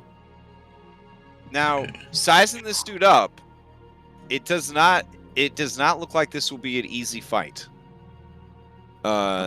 This guy, the strength that he would need to hold a weapon and wield a weapon that big and heavy at his size, you would say that he's at least got a 20 or higher strength. Have you been juicing or like? I draw strength from stone. You want to go fight in the water then, or? We fight here. Okay. Outsider. All right. Though I don't know why you came here. Do you yeah, seek death like so many elderly orcs? Yes. He's actually does. We came here because Stay out of the Arganto says you need to get your shit together. I gotta kick this guy's ass. That cowardly queen! She refuses to be strong. We must be stronger. Only through strength can we succeed. All around me, I'm surrounded by weakness. And I will beat strength into those who are too weak to get it themselves.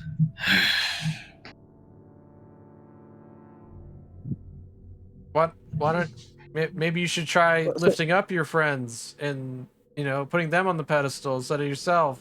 Sounds like you're hogging all the strength for yourself. He rolls his eyes so hard they nearly become disconnected from his body. Yeah, it was worth a shot. I don't know. Yeah, the reason why Aganthus asked us to come get you is because she wants you to be Enough part of the talking, we table. fight! Alright. Fun. Oh, thank God. Roll! Fight! Oh, Jesus, thank God. We have died. Yeah.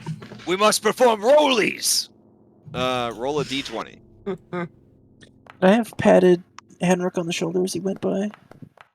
Can I don't know. heckle? I don't know. Did you? Can I heckle? Like you didn't. I was You didn't going say to. you did. So Oh, I was don't- muted by accident. Oh. Okay.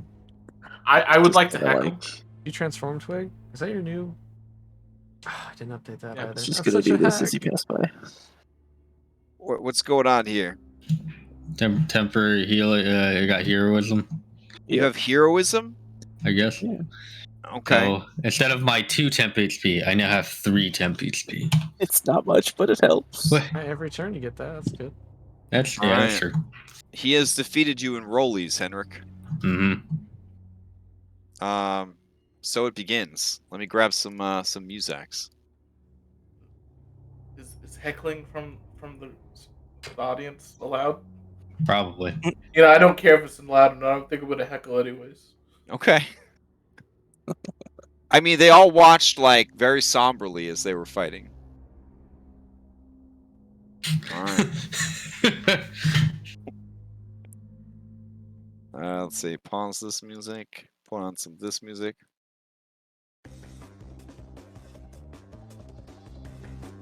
Okay. He lets out a mighty roar, and let's see. That should be 4 temp HP, not 3. Oh, sweet. He hefts his obsidian sword high, and with a feral cry, he runs forward to attack you. Rolling between your legs, and then bringing the sword up in 2 mighty swings. Here we go. The first attack. And the second attack. All right, that's a 26 for 13 and a 20 for 15. Alright, he does have a plus 12 to hit. That would hit both times. Henrik, Uh, memories come flooding back to you Mhm. of fighting giants that were not as strong as this dude. what the hell? All right. He spins the sword above his head like fucking Cloud Strife, and then he levels it, aiming it at your face. You see your own blood dripping off the black blade. Man, I bet that He's- guy's not strong enough to wield that one-handed. I wanna lick the blood off of it. Oh, jeez. Okay, a little. That's a little weird, but all right. That probably.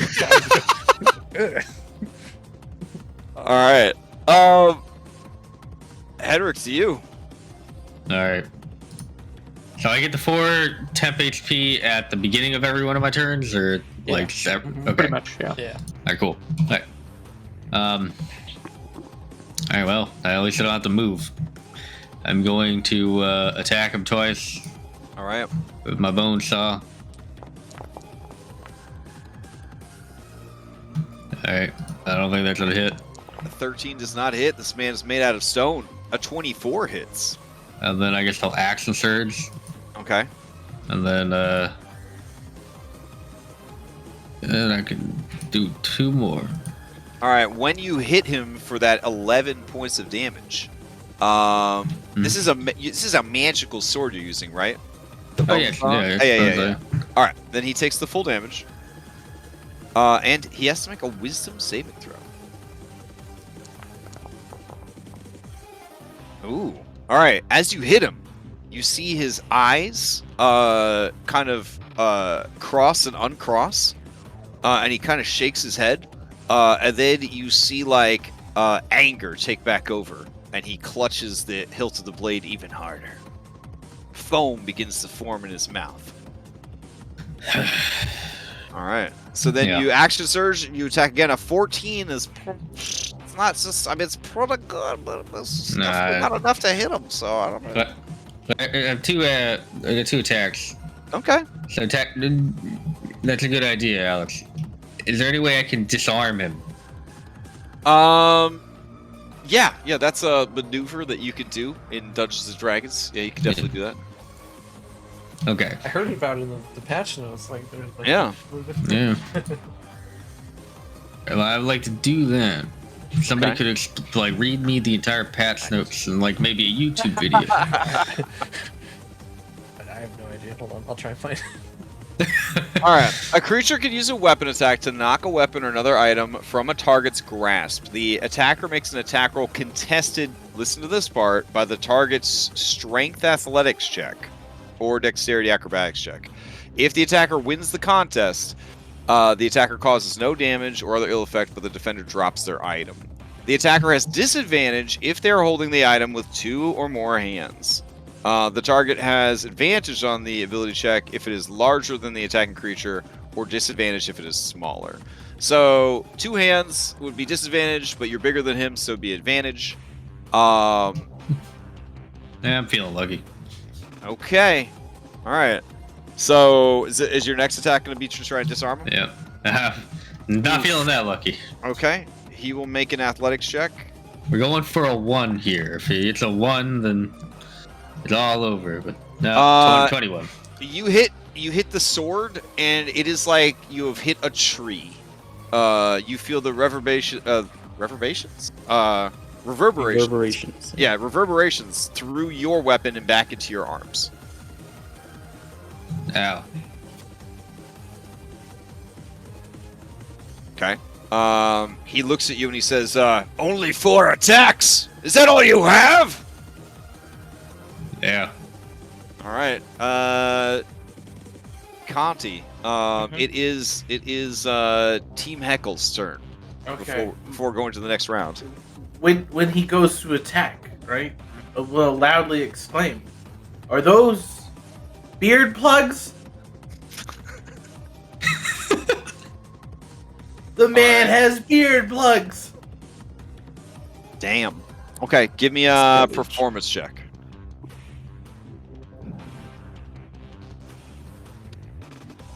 Oh my. Okay.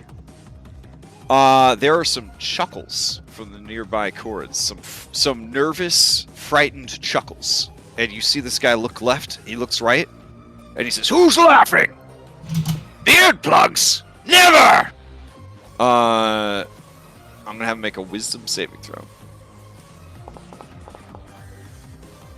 Well, that was intelligence, but it's fine. It's plus, yeah. He just gets more angry. But I also, as part of that turn, I wanted to go over to this one and ask how long this has been going on for. Oh, sure. Trying to get some information about the situation here. All right, this one says, "Oh, this has been going on ever since Noel went and confronted Endlin Moongrave." Did she give him that big sword? What? Oh no, he's always had that big sword. Oh. We're master craftsmen of the Black Stone. Nice. Yeah.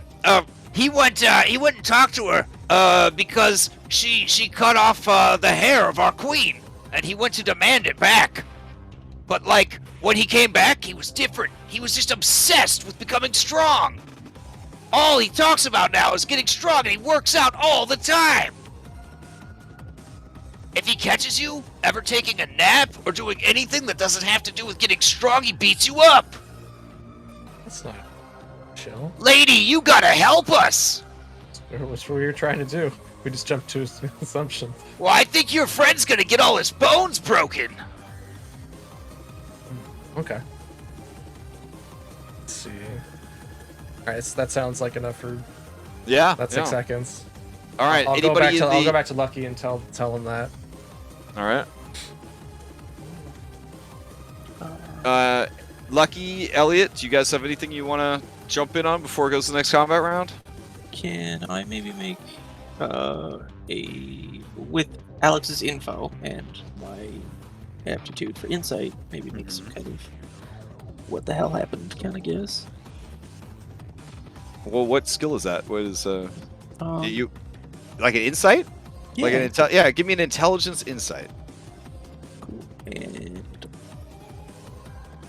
You're pretty sure that whatever happened with him and Endel Moongrave, he left the meeting obsessed with becoming strong. So obsessed that it's ruined his life and the lives of his people. Magic may or may not be involved.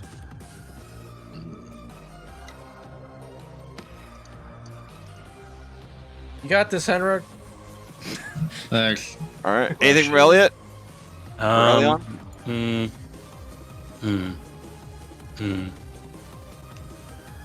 Nothing yet. Okay. I mean, Henrik might not have another turn. Round 2. I'm assuming you guys are going to pass to Henrik. Yes. All right. All right. The benefit of bringing your friends to a one-on-one fight in active initiative. Okay. Really don't have a lot of options here. It's not too late to walk away, coward. No, I'd rather die. I'm not gonna lie to you, I'd rather die. Oh, if you seek death, then I won't give it to you. I'll just break every bone in your body and leave you there. Yeah, damn it. Alright. This guy's a magical creature. I was a witcher. What I know about their hearing. About their hearing? Yes. You can, as a bonus action, attempt a knowledge check. These guys would be knowledge nature, or you could use history check to represent your own personal knowledge. Alright. These creatures have tremor sense and dark vision in addition to their normal senses. Damn it. Okay. Alright. They're like dog. super advanced dwarves. Yeah, I saw the dog whistle and I was like, I wonder if I could like deafen him or something. Yeah. I mean, Alright. they got tremor sense, so they obviously have very heightened senses. So you could try it, see if that'll mess them up. Yeah, I put the dog whistle in, and I'll just start like blowing it as hard as I can while I attack. Okay. You know, I don't know if it'll add anything or not, but I'll All try right. He sees you put the whistle in your mouth, and he says, "Oh, College of Sword Bard. No wonder you're so terrible." it. Man, a 15 does not hit. It's pretty close, though. Oh, an 11. Oh, man. Okay. He is wincing as you blow into the whistle, though. It does seem to be affecting him. It's also affecting Amber Curl, even though Amber Curl's not a dog right now. Damn it. It's like a part of you still remembers that hateful whistle. All right. Anything else from Henrik? No, that's it. All right. Might be the last thing I do. Noel says, "I'm gonna make you eat that whistle." And he begins to spin in like a circle, with his sword, like winding up like a hurricane, or sorry, a tornado. And he just kind of goes in like a circle around you, spinning his sword. And the goal is to just kind of hit you in the face and make you eat your whistle. All right, here's the first attack. 15. That will not hit. All right, here's the second attack. 28 for 17. That will most definitely hit. All right. Okay, Now. give me a Constitution save to see if you swallow the whistle. Oh no. All right, it's fine. It's fine. All right, yeah. Son of a bitch. Somebody yeah. bless my rolls, please. Somebody. You bite down hard to prevent the whistle, and you just feel your lips mashed against your teeth of the whistle, and your whole face just is like blood. Don't forget you have an Elliot potion. Which one? Right. Is it regular healing? Should be regular healing, yeah. And he Yeah. says, "You gonna steal, baby? Huh?" But you can't because your allies are there. All right. Team everyone but Henrik, what are you gonna do? I'm gonna heckle again. I know. All right. All right, give me another performance check. What's the heckle this time? Oh, I've never seen a more sorry excuse for a Korred. I bet your father has never spent a day underground in his life. Wow. Oh, damn. Alright. Damn. Do you is there like a subreddit for making fun of Korreds? Because, like, wow. No, you just look up dwarves and then replace with Korred. Oh, I see. Fantasy racism. All right. Okay. Give me a performance check. Okay. Everyone nervously chuckles. Someone outright guffaws, and somebody else says, "Oh, damn." He has to make a wisdom saving throw.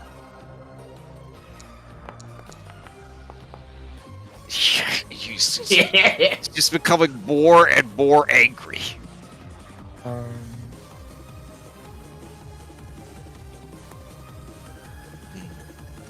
Quick, someone call it bomb emotions. Oh yeah, damn, that'd be really good. Could I try and I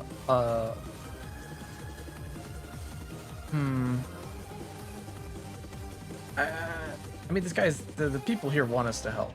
Let's just know that. So, I want to try and blend in and cast. I want to do a minor jinx on him. Oh, okay. Are you trying to be subtle about this, or? Yeah. Okay. So yeah, it's not as good on Alex though. I just have cantrips.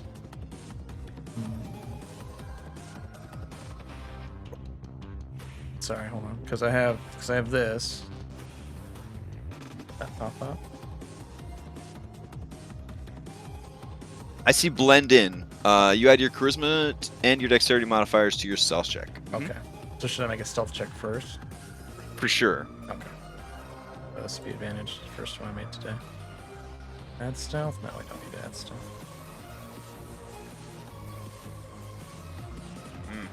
All right. Let's see. The passive perception of these creatures and your allies. All right. Everyone except Henry notices that you are casting spell. Alright, well, I'm not gonna back out now, so whatever. All right. Well, yeah, I mean, it's part of the action, so yeah. Oh, man. All right, so you attack this dude. All right, here we go. Here's this intelligence save.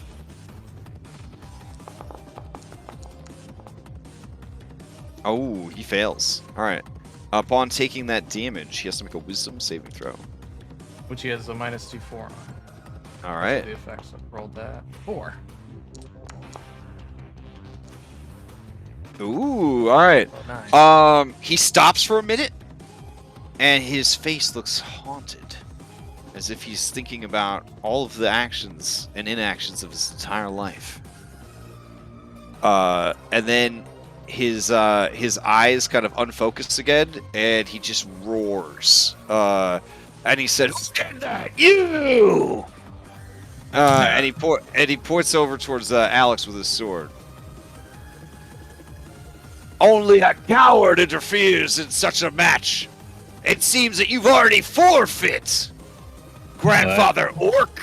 Yeah, no, I'm not a fan of that. Here, you could stab me for 10 points if you want to call it even. I don't need your charity. After I break your bones, I'm coming Alright. for you next. All of No. your lives are forfeit now. Oh, Alright. dang it. Stay out of it. I want to finish this guy.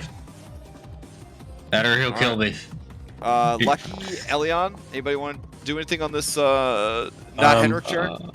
Can I don't know if this can I use my telekinetic shove to try and shove his sword out of his hand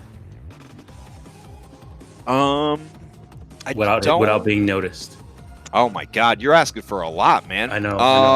I would say no. Okay. That's definitely not the purpose of the ability. I guess you could try to use it for a disarm, but even then it would just be, I'd say, like your caster check, like raw caster check. No, against that I have the feat, so it allows Right, me to yeah. somebody as a bonus action, Mhm. and it's supposed to be intelligent, like it's a strength save versus my spellcasting thing. Right, but shoving a person, but like shoving an object out of their hand, we would use the disarm rules, and then I would say that you'd have to make like essentially a caster check against the athletics check. Okay. I was gonna do the thing too. Okay, what are you hoping to do? I'm gonna just hex him. Okay. Yeah, I'm gonna just attempt to subtly. That's concentration with terrorism, I think. That's okay. That's not making much of a difference. I mean, I don't know. I feel pretty good with that 4 hit point. I don't feel like disadvantage on his strength checks are gonna. Yeah, his strength checks. I mean, yeah, I guess Henry can now try and take the sword. Better chance. He should be easier to disarm now. Maybe. Okay. I mean, We've got a +9, so. Well, I mean, if everybody else is just doing it out in the open, I guess instead of trying to be subtly, just go for it. All right. So I'll just try and you know what? I'll just you shove said him. it was magical. Oh my god, I'm such an idiot. All right, I got this next turn. Trying to dispel the magic. Oh damn! I'm such an idiot. I'm just gonna try and shove him prone then, instead of shoving the thing out of his hand. All right. Where is it? Features. Shove. All right, he's got to make a strength saving throw. Yeah. There we go. Oof, He succeeds. All right. They don't, as much as they want this their leader to be stopped, they are bound by tradition. As you guys do this, 4 of them roll into initiative. Wouldn't he have disadvantage on the strength save because of the hex? It's abilities, not saves. Yeah, it's abilities. Okay. All right. So as they roll into initiative, let's see. Did we roll into initiative 2 then? Yeah, I have to roll all you guys to initiative. Well, you guys all just acted this round, but yeah, for next round. Yeah.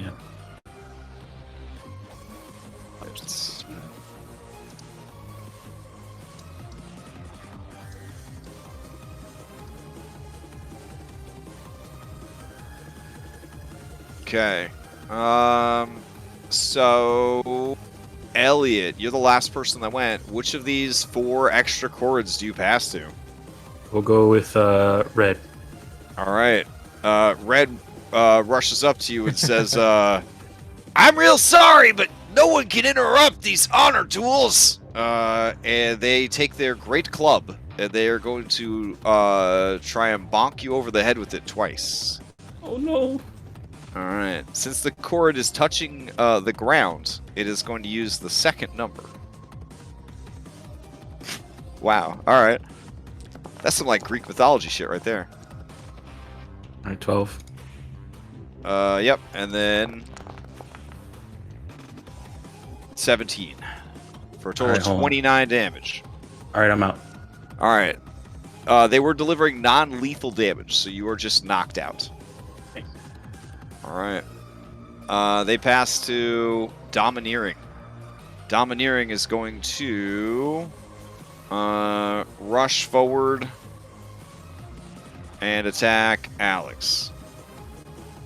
And they're going to say, you took it too far! Why did it have to be like this? I'm sorry, friend! And they attack. Here we go. What? Here comes a crab. Like that. And oh, that looks like a... What happened? It finally worked out in my favor. All right, so his 13 becomes a 1 against me. Oh no, that was red. Dang it. Yeah. That other 15 was like a 13. Yeah, he got a 15, so 24 for 20. 20 and another 20. And then a 15 for 20. Yeah, well, I have no armor, so I'm not allowed to have armor. All right. All right, I'm not dead though. Okay. So he is delivering non-lethal bonks. They're not trying to kill you. All right, they're gonna pass to Sturdy. Sturdy approaches you, Twig, and says, "If it's any consolation." I didn't hit him. I didn't hit him. I only heckled him. I only heckled him. All right, they look down at you. They nod, and they walk up to Alex. Real cool, dude. Yeah. Okay, I guess I guess I'll die. 11. So 11 actually doesn't hit. So. All right, and then another attack. 19 for 19. Okay, well, I'm down too. All right. Have fun soloing the encounter. Then they pass to Diffuse. All right, Diffuse sees that you're concentrating on a spell. You do it all this magic.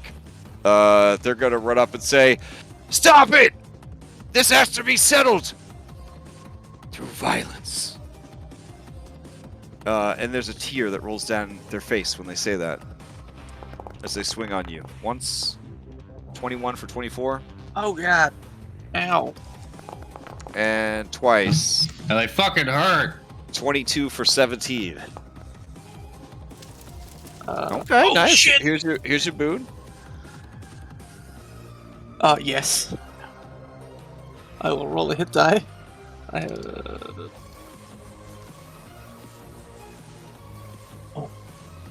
So plus APL, so what? That's 15 total.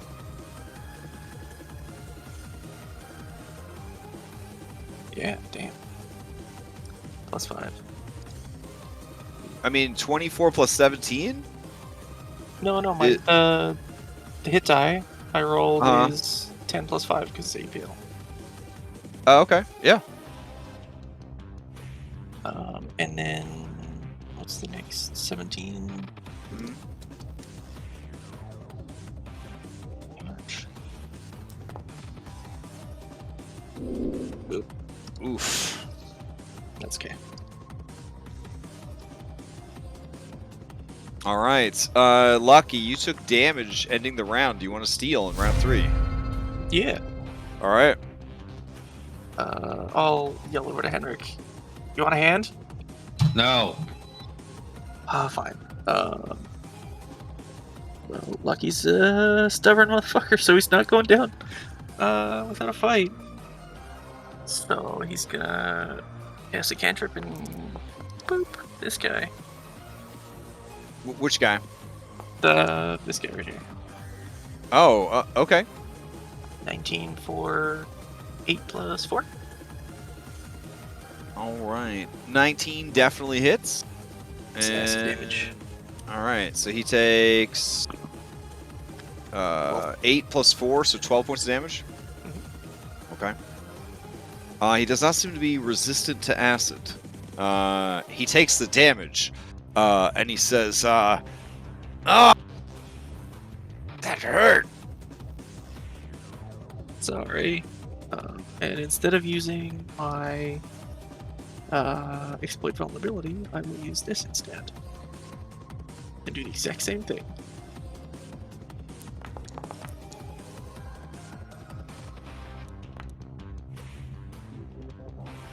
For another 6 damage. 20. All right. He takes 6 points of damage. By your estimation, this does not seem to be slowing him down much. And I'll fall prone as a free action. Because fucking. I surrender. Oh, okay. I was like, that's a bold move. All right. Okay, you fall prone, and do you say I surrender, or you just fall prone? No, yes. Okay. He is gonna steal, and he says, all right. And he is gonna try and grapple you with his hair. Ooh, creepy. Oh, actually, there we go. Let's see.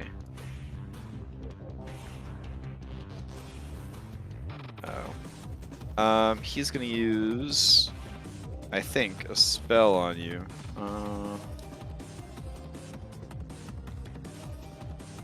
Let's see. Okay. All right. His beard, a tentacle of beard hair, touches the ground, and he is going to use stone shape, and he's going to make stone shackles to kind of bind you to the ground, to kind of hold you in a prone position. All right. Cool. He's then going to pass to you, Henrik, and he's going to say, Grandfather Orc, it's all up to you. And all of the Korreds turn and look at you, Henrik. And in their eyes, in their beady little white eyes, you see the desperation. Please, help us. I'm not a fan of this, you know. They've interfered, so it's not really a fair fight.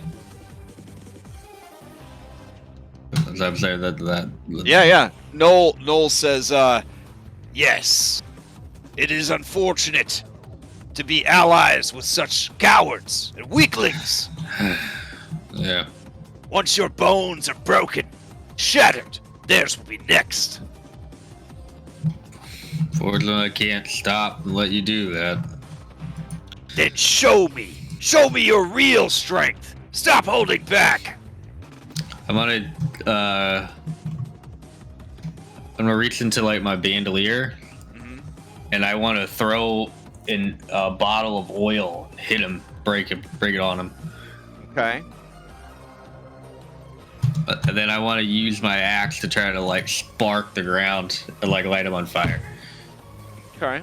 So you're just trying to light this dude on fire, basically? Yeah. Okay, alright. If you would like, we could just substitute an attack for trying to light him on fire. That's alright, fair enough. Okay. Alright.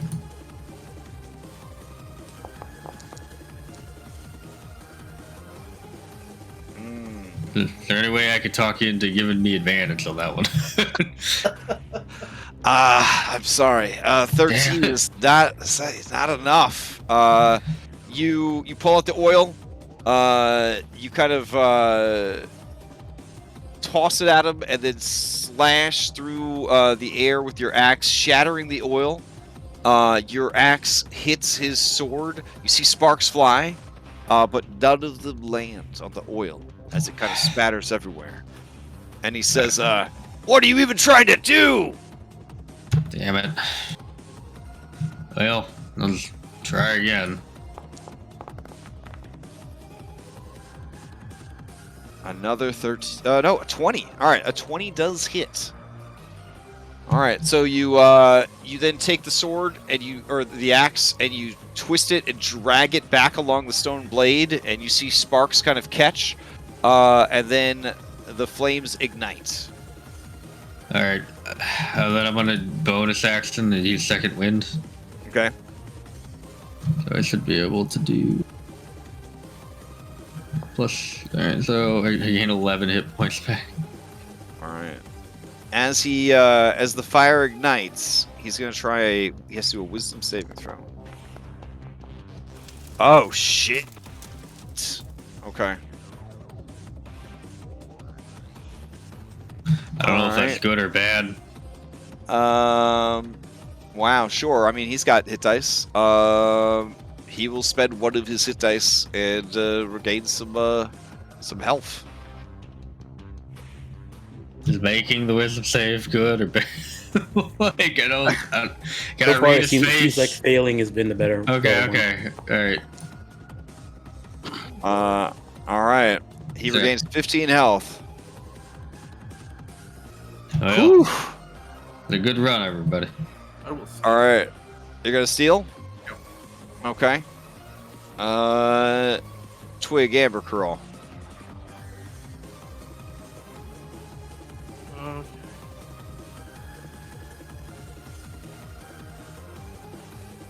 First thing I will do is give some words of encouragement to Henry there.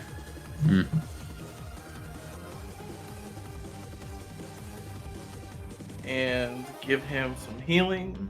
So let's see. My battle die is a D8.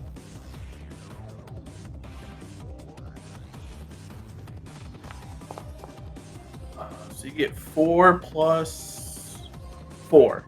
So you get 8 HP. Actual HP. That's my bonus action. Thank you. As an action, I will use one of my healing potions on Elliot.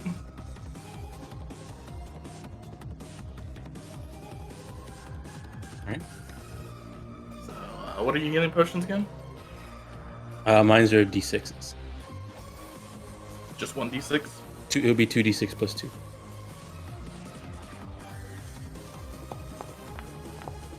Alright, that's my action. I'm almost at full HP. Yep. Darth's turn. Darth's gonna turn to Alex.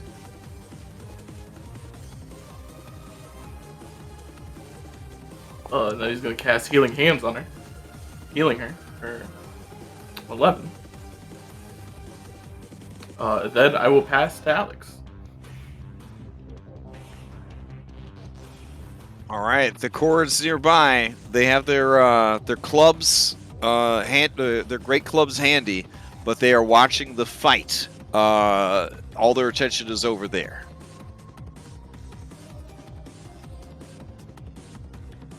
So, Alex, what do you do?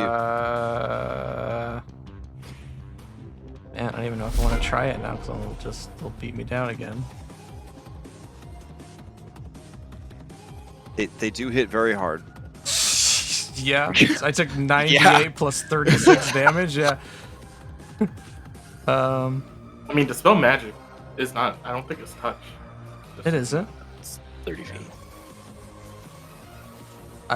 Okay. Yeah, I'm just gonna transform on the ground and get up. Okay. Well, I'm not gonna get up. I'm gonna try and do it from the floor, and I'll try and spell magic on him. Let me transform. All right.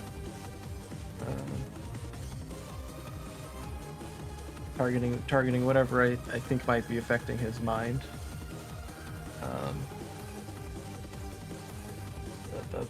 Sorry.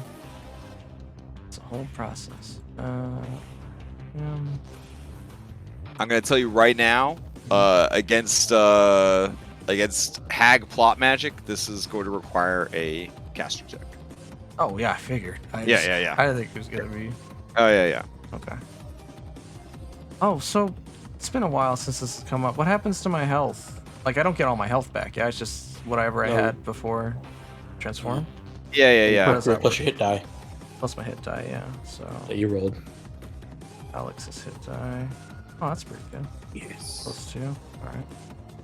So I have 11, whatever health I had as Alex, plus that.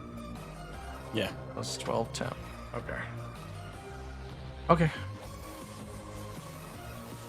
Also be your wild magic, so who knows what's gonna happen next. Probably just gonna fireball, kill us all. You only get temp if you had max if you're full, so you just get healing. Sturdy looks down at you and says, "Werewolf!" More like a cat, but you're almost there. But yeah. Well, stay down. I don't want to have to hit you again. I'm gonna try and fix this, and then I'm gonna cast a spell, which is gonna probably kill everyone. Oh no, a fireball. Yeah. Okay. So Alright. caster check. I'll use my inspiration I did for the recap. Well, here's your wild surge. Let's see what happens with that. The range of your spells that don't have a range of self is doubled for the next minute. Okay. Whew. Alright, there's that, and this. 2 dice, plus 4. Oh my god. Holy crap. 2 20s, huh? Alright. Describe how you free this man's mind from Endelin's curse. Oh, I got it. It's perfect. So yeah, as the magic kind of flares within her, coursing through her fur, causing her to, have it to start glow. Her eyes get all like rainbow colored. The cat eyes become very thin slits as I see through the magic. Yeah, you can see marionette strings. Exactly. Controlling this guy. I'm gonna take my cat's claws and I'm gonna cut the strings. Oh, dope. Okay. Henrik, you see this guy. He's on fire. He's all of like 3.5 feet tall with a 23 strength. He brings his 6-foot-long Buster Sword up, and he's preparing to smash in your face as the flames burn all around him, barely hurting his stony skin. As he goes to bring the sword down and crush your face, he suddenly stops. He looks at you through the flames. He looks around, and he looks over at the young lady he beat the shit out of earlier. And he looks haunted. And apparently they ran all over the map. I don't know what the hell happened there. There we You go. have both sides. And yeah. And he says, "Oh no. What have I done?" You haven't done anything. This is a hack fault. I went to represent the queen. I went to demand she return the hair and apologize and restore things back to normal. That's all I remember. And then it was just rage. Just endless anger. A desire for strength I could never known before. All consuming. Oh, hold on. He puts himself out. Henrik's gonna throw his axe down on the ground and like climb out of the pit. He approaches the kid whose bones he broke just like 5 minutes ago, and they kind of flinch, shy away from him, and he looks abashed and ashamed. What have I done? Everyone, I'm so sorry. You have to understand, I just wanted to make things right. I just wanted to make things right. And he looks at like just the puddles of blood that you guys are just like laying in. And he looks at all of the other Korreds and he says,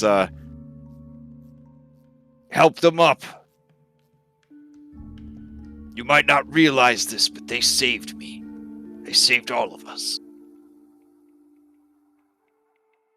Reciprocity demands I honor this act. Grandfather, I will give you the end that you have sought." And he raises his weapon to execute you.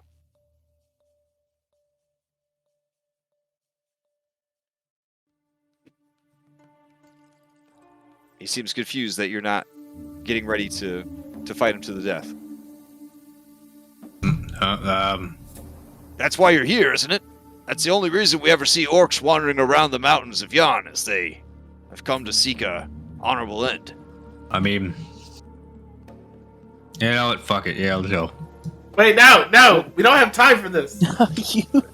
As the Witchlight Monarch, I demand that this fight be called off. Monarch? Yes. Oh, I'm sorry you had to see us in such a state, Your Majesty. It's okay. We come from Your Majesty to try to reunite the clans. Yes, our clans are divided by sleep deprivation. Yes. The Briganox mine endlessly, more than they ever have before. The incessant tick-tick-tick of their picks travels through the stone.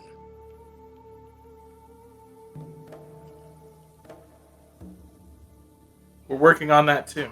We're going to gather all the clans, parlay, and have a meeting. And until that meeting happens and the true threat to Prismir is dealt with, this fight cannot be sanctioned. Oh. Henrik has a duty. What do you need from me? How can I repay the reciprocity owed this day? Wouldn't mind one of those swords. Here. He gives you his sword. You got a way to make me as strong as you are? That'd be nice. Well, for starters, how many rocks are you eating each day? Well, with that bone saw thing, I'm pretty hungry, so at least 2 or 3. You're going to need to eat a lot more rocks than that to get strong. All right. He hands you his obsidian longsword. This is a +3 weapon, capable of killing gods. This is how it works. It has a +3 bonus to attack and damage rolls. However, if you attack a creature and roll a natty 1, the weapon chips, reducing its bonus to hit damage by 1. This just happens forever. Once per day, as a reaction, you can cast Stone Skin without the need to concentrate. And your skin and clothing and whatnot assume the color and feel of obsidian.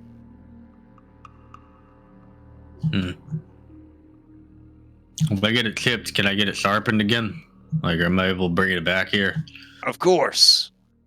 You and I are bound by blood and broken bones. Yeah. You remind me of someone. A knight who worked for the queen. He was a great monster slayer. Yeah. I'm pretty sure that's me. No. Yeah. He was much younger than you. He had a look in his eye that he hadn't completely given up on everything. Yeah. Like there was still something hiding behind those eyes, hoping for a happy ending. Yeah. You, I only see death. Well, the happy ending didn't come. I got turned into a fat guy who had to collect dogs.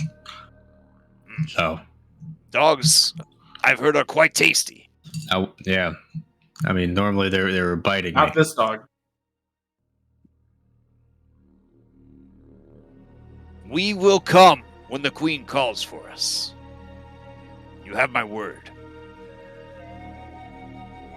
Thank you. Now, I must make right what I have wronged. Oh, and then Lucky, this one melds or shapes stone to make the shackles disappear and offers to help you up with your beard. I'll reach out and grab it. All right.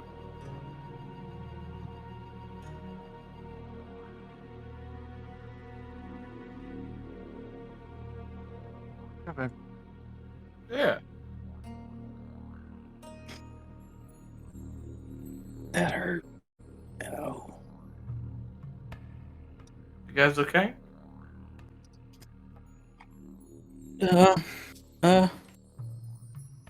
At least my potions work. Mm. Dreams potion. Here. Let me give you a little pep in your step there, buddies.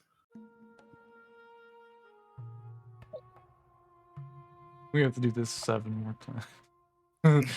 Or 5 No, more times. no, 5 more 4. Yeah, times. Or 3 five. more Oh yeah, times. if you want the bare minimum, 3 more times. Okay.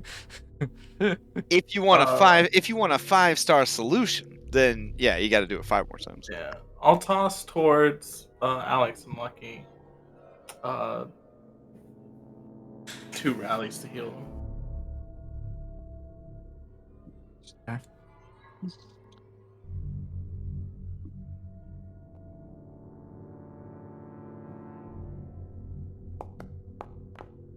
That's 10 for Alex.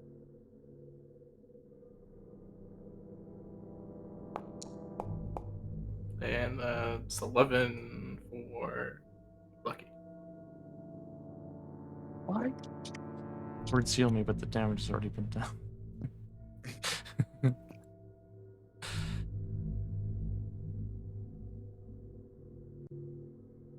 Oh my god, I was going. You have to like click out the window and click back in.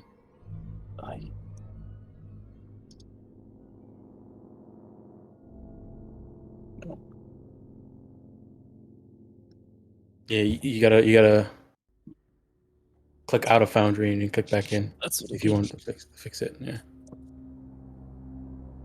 Oh, is it randomly applying status effects? Yeah, when you press like two, like when you type in numbers, it like puts status effects instead of changing your HP. Yep. I think it's a setting somewhere.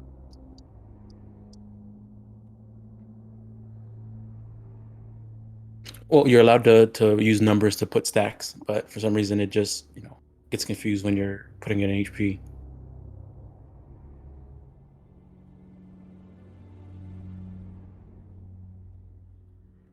All right. I have one potion if somebody wants it. I think we should be fine. Do you guys head back? Yeah. Yeah.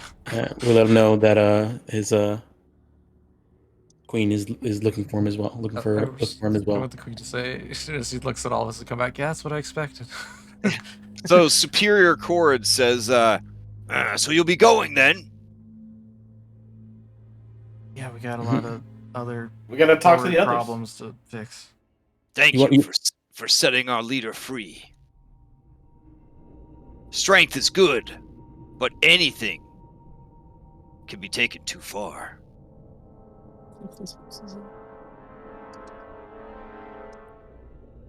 All right, you guys walk through back into the clearing. Right. They're playing a new game of chess, drinking their tea. Well, Obsidian was war. Granite is all about athleticism and strength.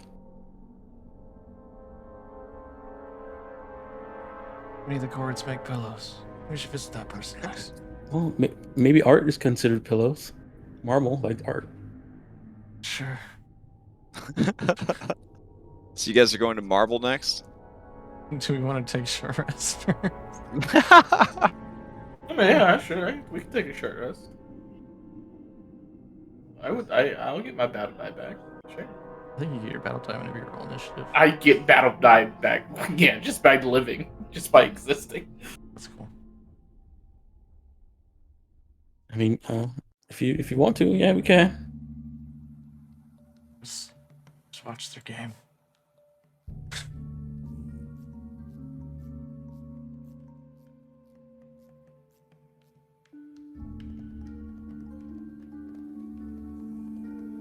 Okay, so you guys are going to take a short rest, is that what you're telling me? Yeah, if we're gonna. Okay. That's what we're getting ready to do. Mm-hmm. I mean, if you guys think we could like do one more and then rest, if you think that'd be more beneficial, I'm fine with that. I got enough HP. We could short rest if we're gonna get ready for short rest. Healing's coming.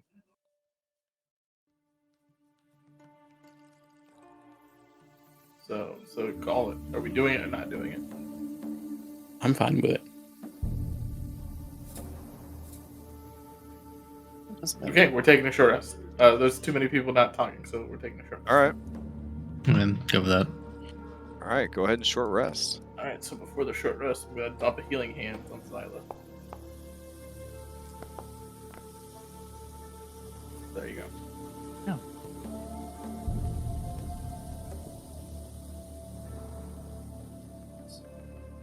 Is that for it? It's for Zyla. Well, I'm good after that.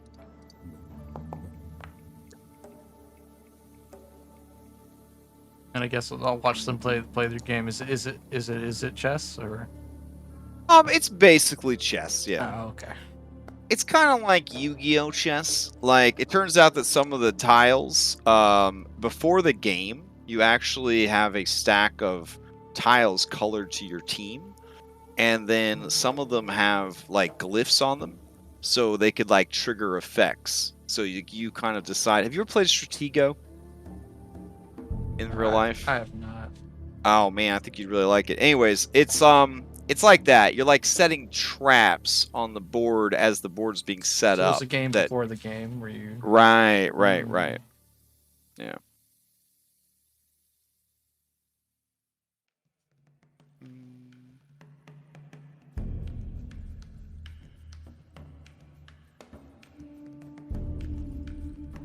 All right. Let me know when you're ready. They'll take you over to the next area.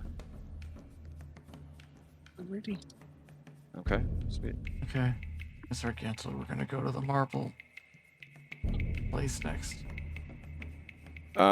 She looks up at you and says, "Oh, how is Noel doing?" He's doing better. Better. Yeah, he's realized what he's done and he's taking the time to.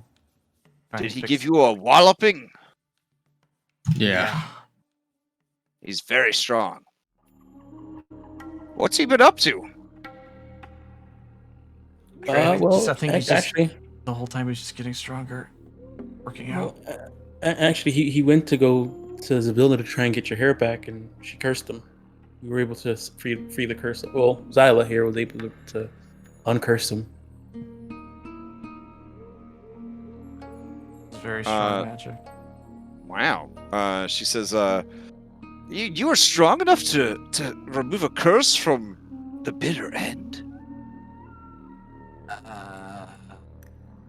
Yeah, I feel like I got lucky.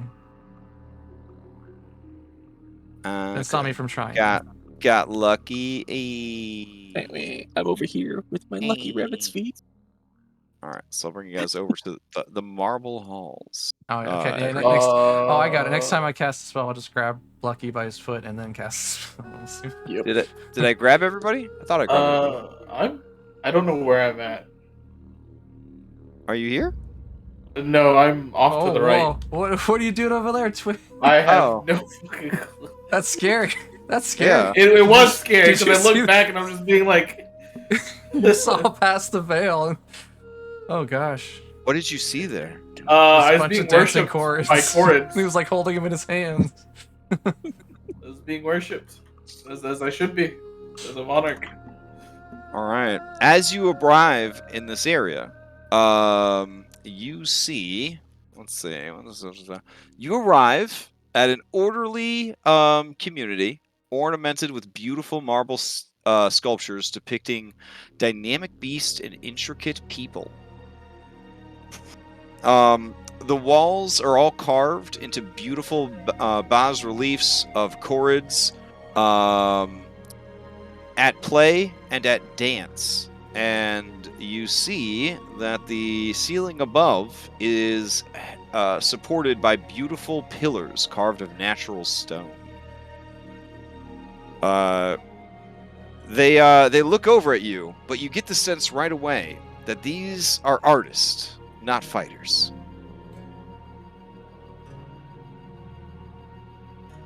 Sounds like a job for Alex. I mean, yeah, it's having a cool party. Why don't we go mingle and see what the problem is? You said they were dancing or playing music or something? No, they're all like either looking at art, talking about art, or making art. Okay. Mhm.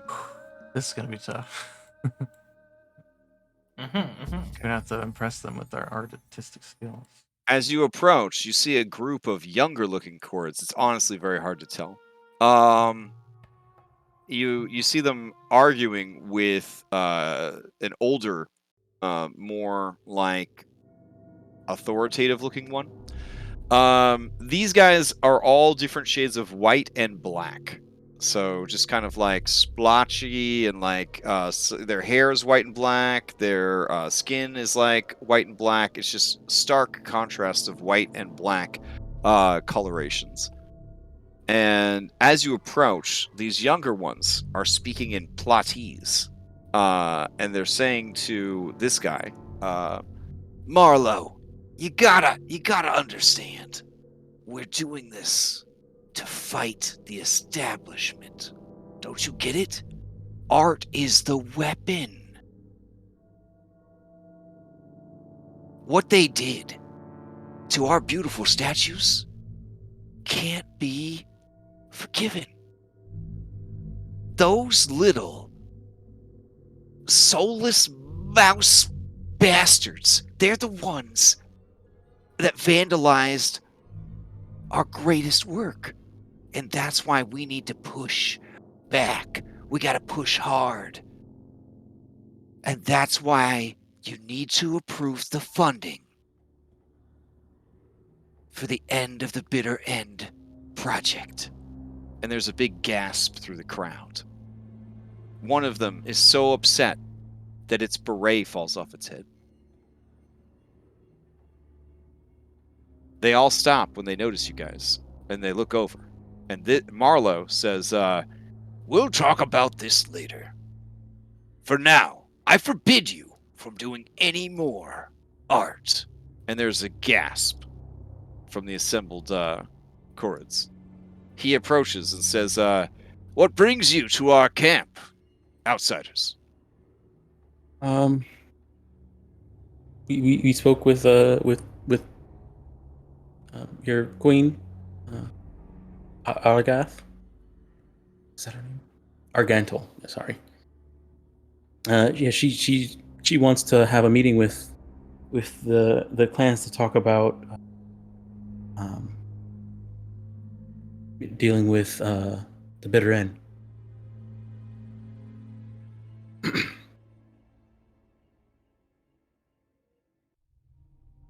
I see. And when you say that, you see the four youths over here, the disenfranchised youths. You could tell that they're eavesdropping now when you say it. Marlowe says, we're done with that business. We mind our own way here. The bitter end is not our concern.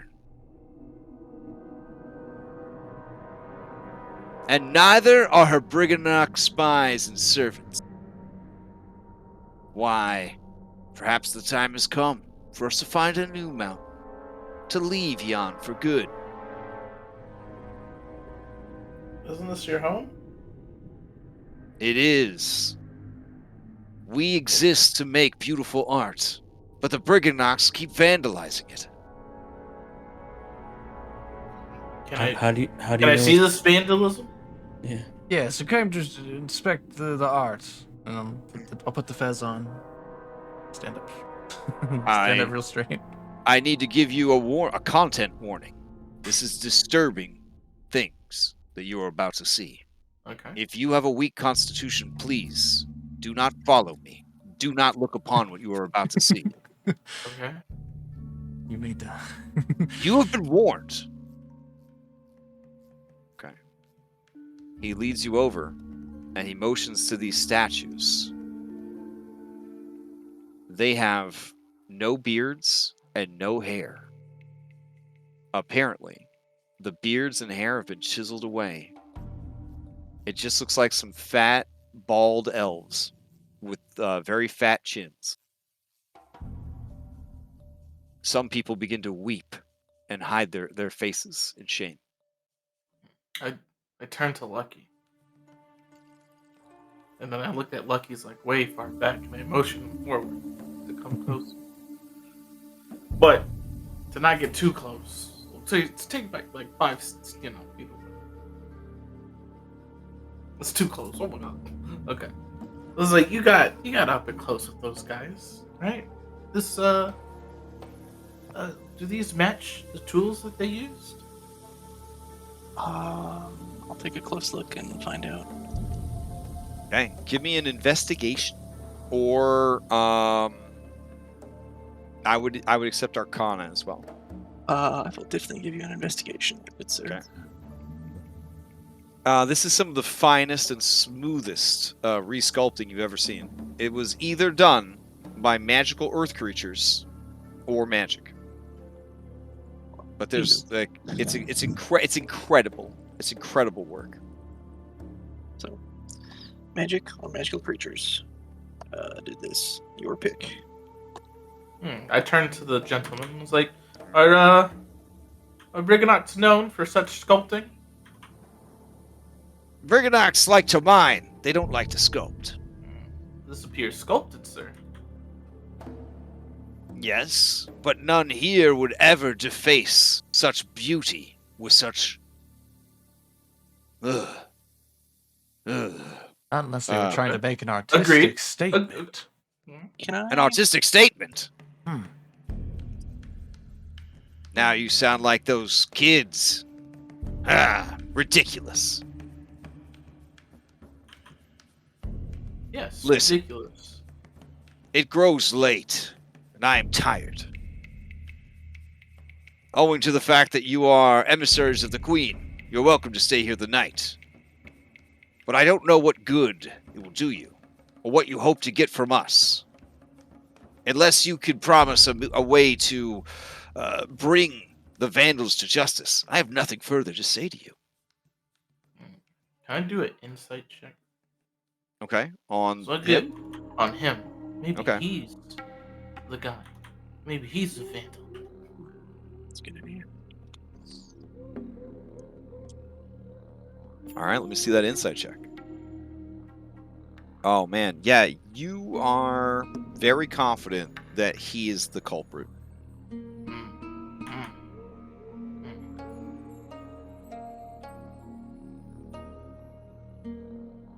Why don't we compare tool marks to something they've previously made to these here? That's a good idea. Someone has enough to be able to tell. Yeah. These guys sculpt with magic, like stone shape. They don't actually use tools. Oh, there might be like, some fingerprints, air quotes. Yeah, sure.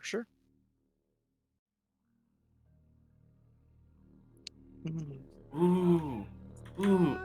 Lucky, can you do that thing where you see the handprints? Oh yeah. Oh, yeah. Clue. Lucky will pause for a second, rub his hands together, and clap, and a little like pressure wave comes out and covers the area. Every handprint is unique, if I recall correctly. Yes. You see with these clues that this was caused by 4 Korreds. These 4 disenfranchised youths. It turns out Twig was maybe got a natty 1 on their insight. Never. Yes, it is striking. Tilt my fez. You're like I'm appreciating the art. Yeah. Speak clearly. Why are you here? What do you need from us? Making me revisit this terrible vandalism. It's like we said, we're here because the Queen wishes to call all back and reunite the clans so we can talk about the bitter end.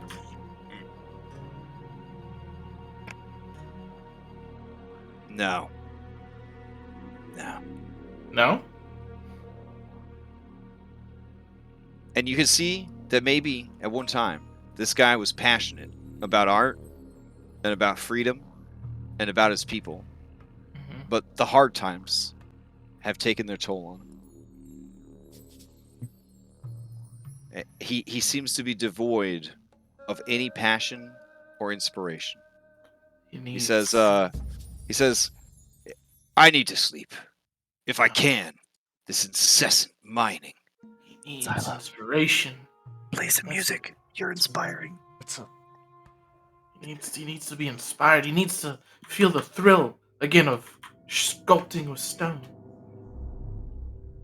As he wanders off, the disenfranchised youths motion to you guys, and then they head over here. And then they try to rendezvous behind this pillar. Are these the same ones with the same handprint colors? Oh Yeah, yeah. these are the As, guys as the ones who vandalized them. Yeah. I'm kind of curious what they want. Tyler tilts the ear over and strolls on over. All the rest of them. As you approach, they say, you guys seem pretty hip, like you understand art and passion, and that art is a weapon. Marlowe's lost his way. We tried to relight the burning lava of passion inside his heart. Nothing seems to work. He won't approve the end of the Bitter End project. But we know that it could defeat Endelin if we could just get permission to make it. What used to inspire him? Oh, just beautiful, creative designs. Anything that was emotionally compelling. Or look at the art that's currently like on display. I mean, it's pretty impressive. It's like pretty awesome. But the question is it Yeah, all the like same? you got a preview of it. You got a preview of it. Yeah, So but it's like some of this going okay. on. So it's all kind of the same then. Yeah, Right? but they explain to you, we want to build a 50-foot high statue of Endolin. Okay. Wait, but we're gonna make it so that Endolin is farting. Mm-hmm. When she sees it, she'll Yeah. become so demoralized that she'll just give up. And then Jan will be free once again. The power of art. But what happens if it just makes her angry? And they show you a sketch, and it looks like like kind of like a Betty Boop, like butt out, like and there's actually like a sculpted fart cloud, and then she's making a "oh, is that me?" with like her hand over her skeletal face. Yeah, that's not disturbing in the slightest there, guys. Guys, I think that would just make her mad. You know what? They say, "Yeah, mad enough that she dies." That's the power of art. You know what we should No, probably no. try and you know what we should probably have them try and make? What? Sculpture of an eclipse, just in case. Oh, yeah.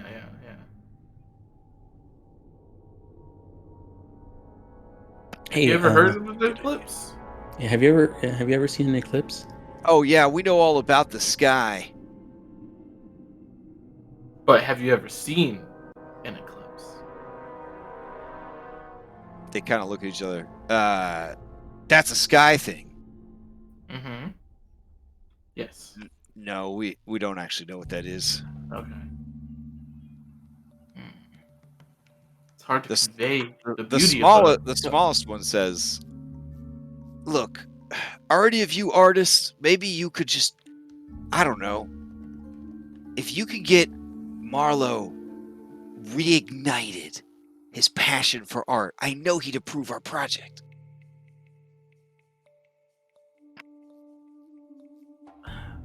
Not art in the sense of what you guys do.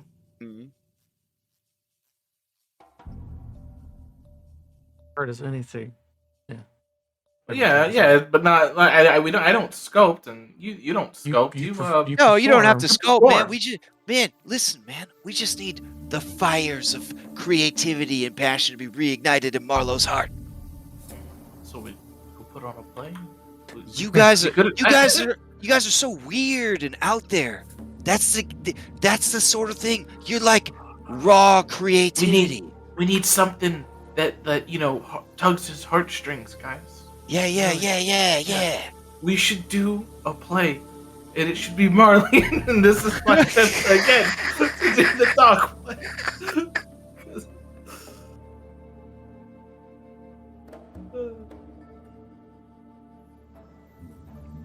Listen. We're like the coolest kids in town. If you help us reignite Marlowe's passion for art, we will convince him and the rest of the community that they need to help out at the summit or whatever it is you're doing against, reciprocity. You help us, and we'll help you. Okay. What are you guys' talents? Do you guys got any talents? Oh, we're like sculptors. We sculpt, man. What about my party? You want us to sculpt your party? No. I'm asking what my party's talents are. Well, I've made some decent I feel like fireworks. I feel like if we just gotta put on some kind of, we don't have to do like a show. We just start doing art, and then he'll see it, and then he'll be interested, and yeah, that should be good enough. Yeah, but everyone else, I think, if you can get all the other chords to act really excited about whatever we do, that should help. So he'll see it.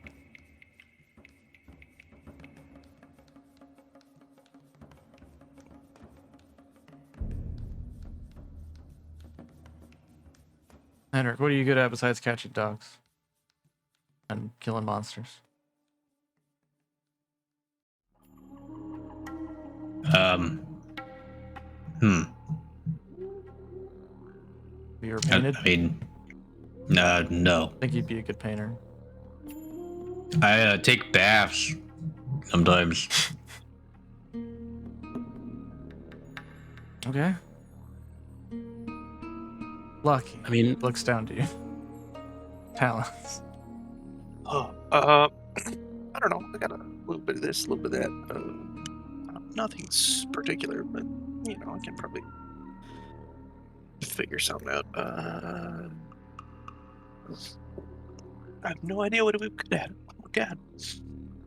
The smallest of the teenagers says, "Whatever you do, it's got to be evocative. That's his weakness. What's that mean? You know, it evokes things." That'd be like sexy. Oh, whoa! I don't know about all that. It brings strong images, emotions, and feelings to mind. You know what? I got an idea. I have a. Well, go ahead, Lucky. When I do that handprint thing, I can see back to a specific amount of time. So we could make a drawing with fingerprints and feet prints, and then I could go whoosh. Oh, And that's interesting. colors. That's all I got. No, well, back when Twig and I were in the carnival, we had to put on shows and stuff like that, and some of the fireworks that I had to make were like, make shapes and do things once they land and travel a bit. So we could, if you guys want to help me do that, I have an idea. He seems to really like beards. What if you put paint in the fireworks? Well, yeah, that's part of it. So I'm thinking, and let me know if this is how this would work. But maybe we could make a firework that it goes up in the air, explodes, makes an image that might stir something, and then when the sparks land, they kind of leave that image in the stone. And then those fireworks that like trail. Mm-hmm. Maybe that trail can be like forming a beard and hair. Okay. And it lands on the statue? Is that what you... Well, it could land on a statue. Maybe it could land on the floor and it'd be like a growing beard along this long hallway here. Give anything a beard. Yeah. Could even be your mom. Endolin was a beard. There you go.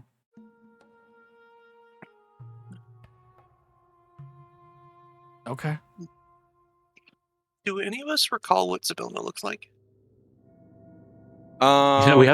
We saw a picture of her.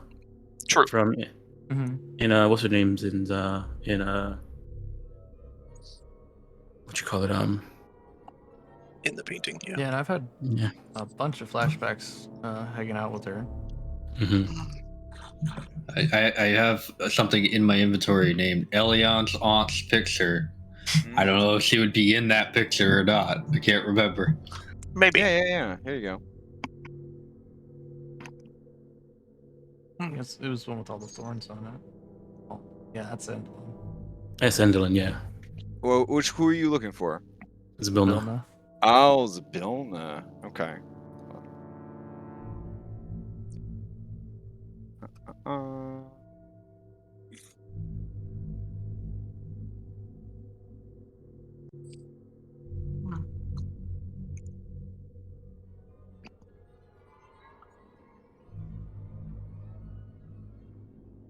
I think she'd look pretty funny with a beard.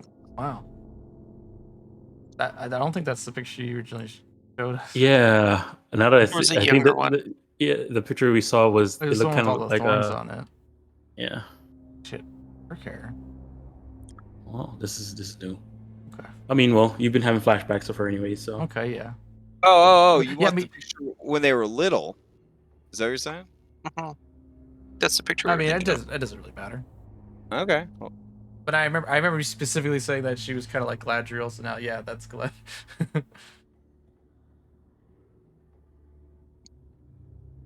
Okay, yeah. What do you need us to do, Elian? Okay. I can play some So- music. I can wake him up. So we can get that. We can get him out here. I can make a footprint rave. I guess I should say when you call to mind Queen Zybilna, that is what comes to mind. Okay. When you guys think of her. But I will go grab this. There you go. Let's see.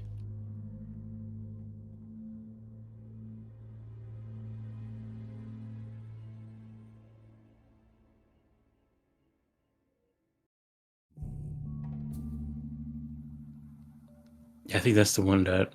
Yeah. Yeah, yeah. Yeah.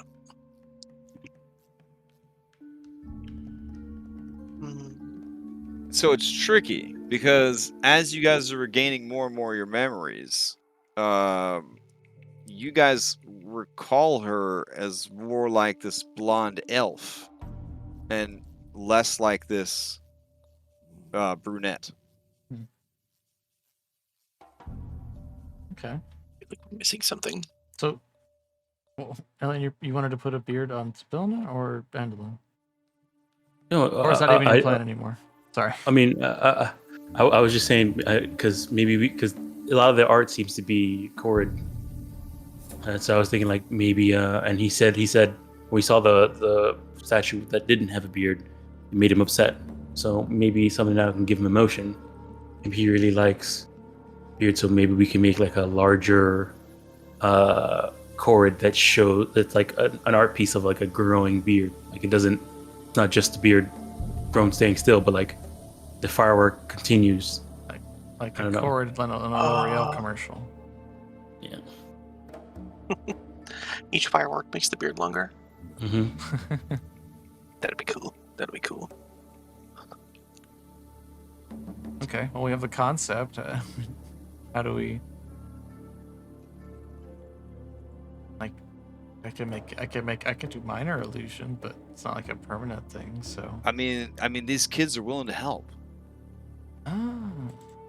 They say after everyone goes to sleep, we'll do it right in the center of camp. So when Marlowe wakes up, it's the first thing he sees. Okay. Well, I can play a song to wake him up to. All right. So welcome to this physical challenge. Using the pen tools, create the art here in the center of town. Awesome. Oh my God. Nice.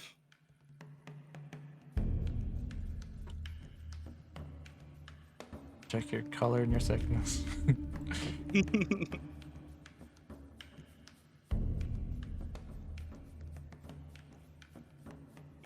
Let me know when you are finished. So,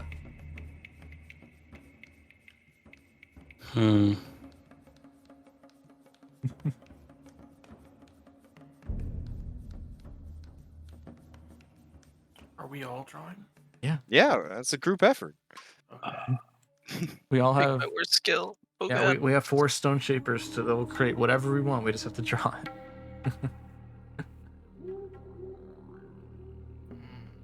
What should I create? I don't know. It's all about being evocative. It's not about skill. It's about what kind of emotion you elicit. Okay. Hmm.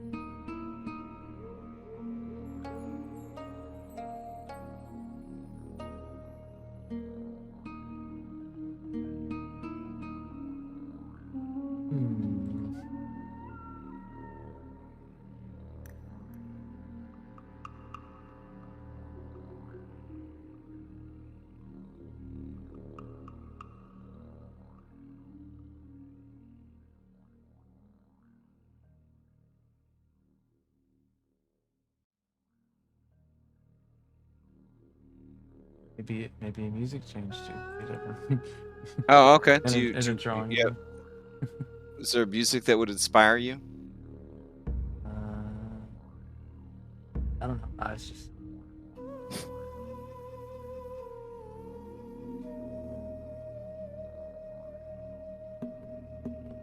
I don't see any sculptures being made. What's the holdup? Hold on, I gotta think. How do I do colors? How do I do colors? You can double click Uh, on them and change. Yeah, after you start drawing, you can double click to change the colors. It's always going to default to your player color, though. Mm.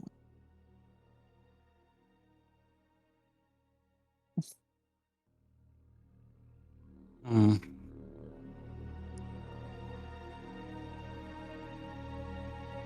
Mm.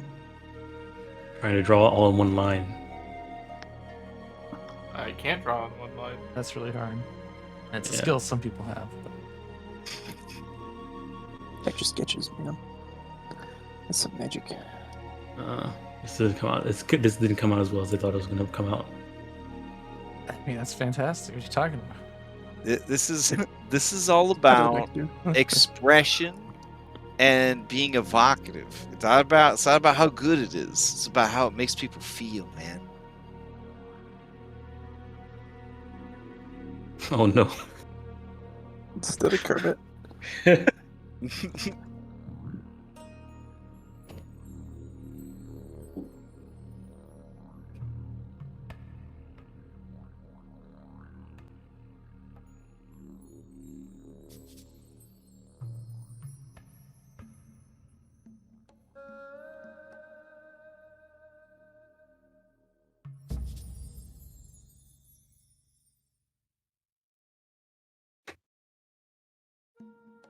That one eye is just perfect. Like the other I read.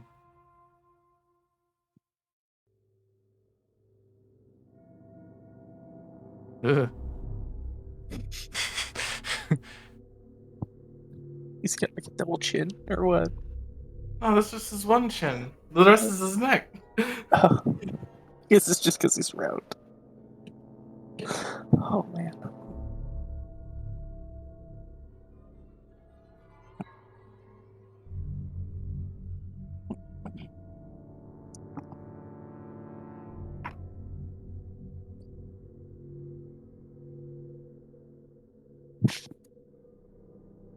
Oh, I know.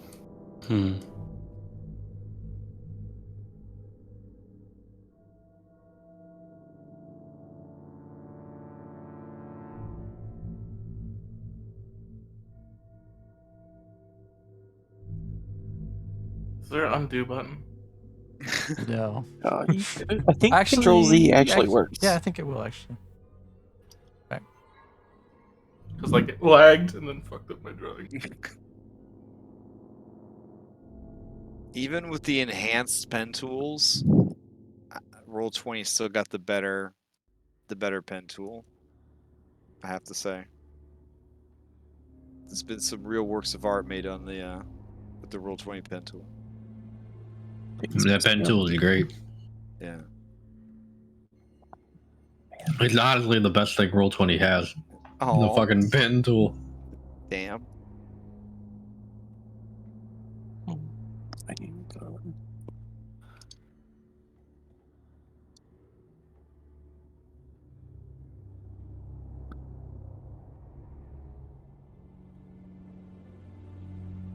Can you drop the Korred art in the chat? Yeah, sure. Let's see. Where?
You guys let me know when you're ready.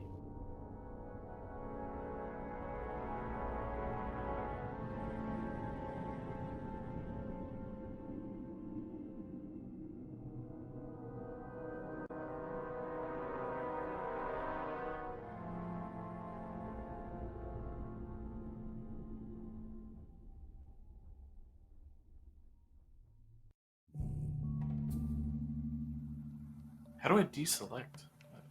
Let go. There we go.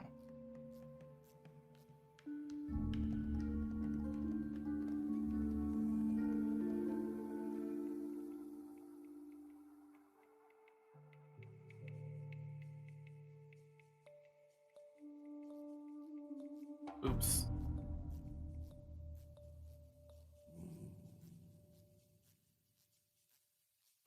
Oh, I missed a finger. Shit. I can't draw for crap. You're doing great. You're doing great. Right. I made the head too small, and I can't make eyes. I just keep pointing. So what I do is you can make a bigger drawing off the side and you can shrink it. Like if you need an eye, Oh, you can just that's make smart. a circle and then shrink it and then put it where you want it. This is the holding most. shift. This is the most photorealistic potato head Kermit I've ever seen. Very careful.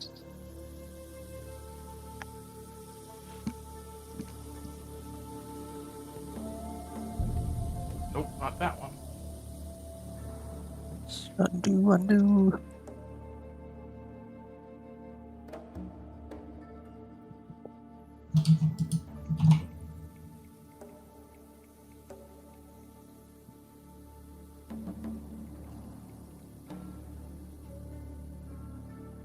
Oh, damn it. How do I redo? Oh, why? I don't think that It's okay. is a thing. Does it, It should be I mean, shift the Control Y. Control Y. No, I didn't do it. It's okay. It's okay.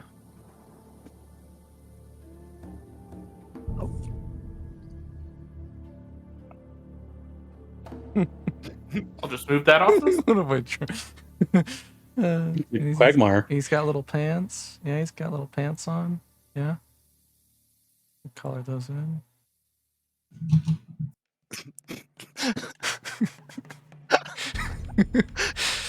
What happened to Kermit? I had to move things in order to finish it. Oh. Yep. Has pants now. Perfect.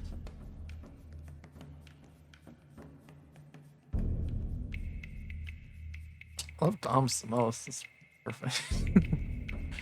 It's a Korred whose beard is turning into a bed. Oh.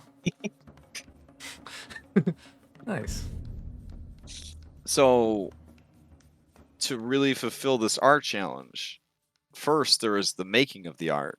Then there is the ostentatious presenting of the art. I can do better.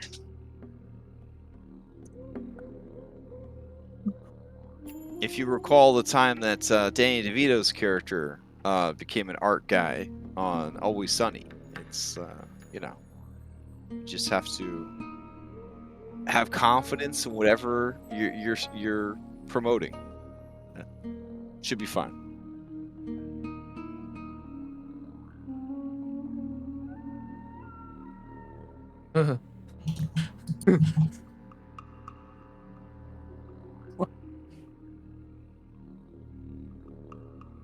What's going on over here with this with the spaghetti? Oh, sorry. Oh, no.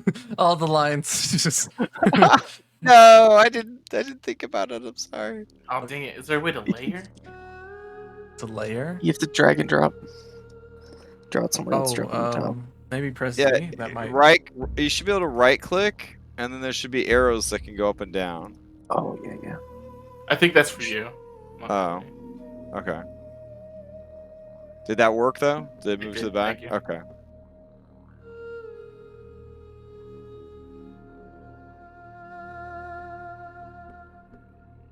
Yeah, there you go. You can also make a polygon and fill it. Ooh, that's probably what I'm gonna do to help this along.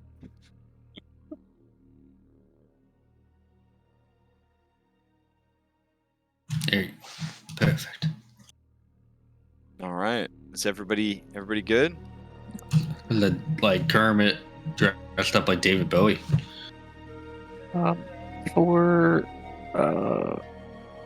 funds, I'm gonna also ritual cast fly on myself, and I'll explain why in a bit. Okay. Okay. Could you do the layer thing for me? Yeah, sure.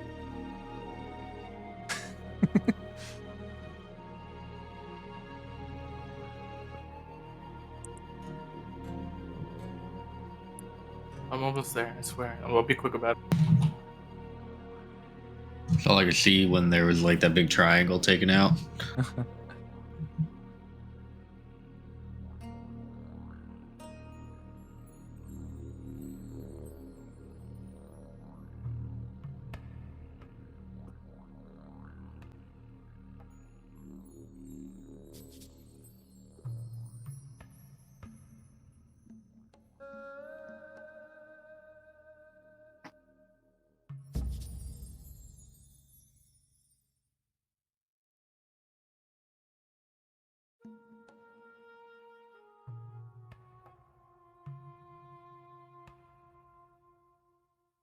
Uh, I'm gonna need you to do the for the eyes, the layering He thing. looks so demented. Oh, you need the. Okay. The eyes layered down. I'm powering up. Wait till you see my final form. Ugh. And then one last layer down on the neck area. Okay.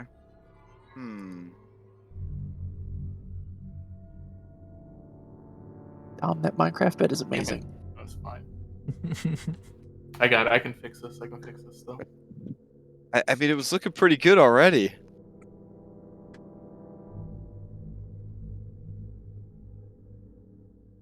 I just need to make the neck area. Give me 1 second. I just need a line.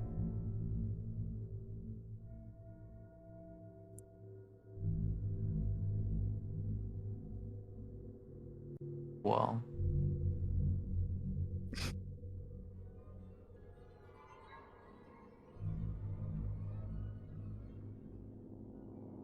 Making like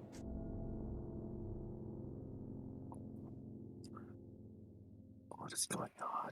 making like a symmetry, like 3 cords, 3 beds. I know. I'm just throwing stuff on here I right know now. it's. All right, don't stop. There we go. All right. Keep going. Follow this. Yes. Whatever. Yes. It's a fidget spinner, but it's a Korred.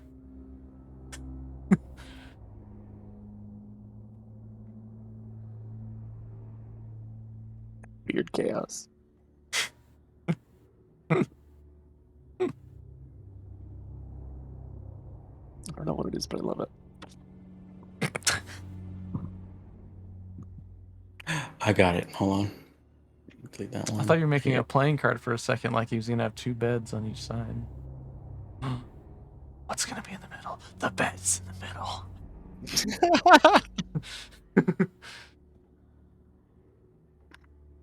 It's deep.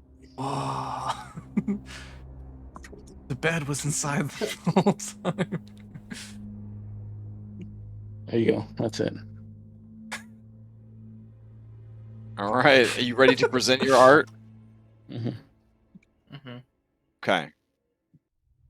The passion of art keeps you up all night. But because you were so passionate about it, you don't have to make constitution saves. You are empowered by your art. All right. Hold on. Let me see. And then Tyler finishes early, and then gets ready to play a song to wake up the guy. Are you gonna do fireworks? No, you didn't have time. Look at this art. Yeah. Don't worry. There's fireworks gonna be a part of this. Actually, I'm not gonna play the music. That might just ruin it. Oh, because I had some very over the top okay. art gallery music I was going to play. Okay, sure. Do it. Is there an acoustic guitar cover?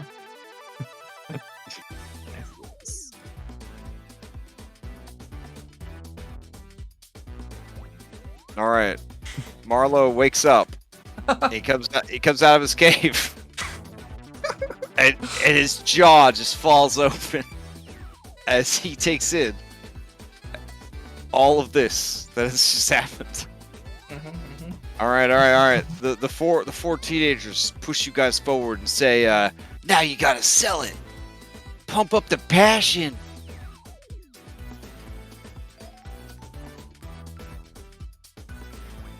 I'm fairly certain back on Earth they would have called this graffiti. So Marlowe looks at the closest statue, Okay. and you can tell that he's trying to figure out what he's looking at. All right. So when you see this thing, what's the first thing that you notice? There's a bed, and I want to sleep in it because I'm so Okay. tired. I know. That's the point. And you see, if you look around, you kind of see and some of the best features of the Korred people. Their beards hair. are tied together in unity. Yep. Unity around a bed. And if you notice some of the things here, and it's not inside the color because I used just one color, but Oh, that's great. Yeah. there's some of them are long black beards. Some of them are white and black. Some of them are chalky. Some are gray and have speckles in it, like granite color. So there's a bunch of different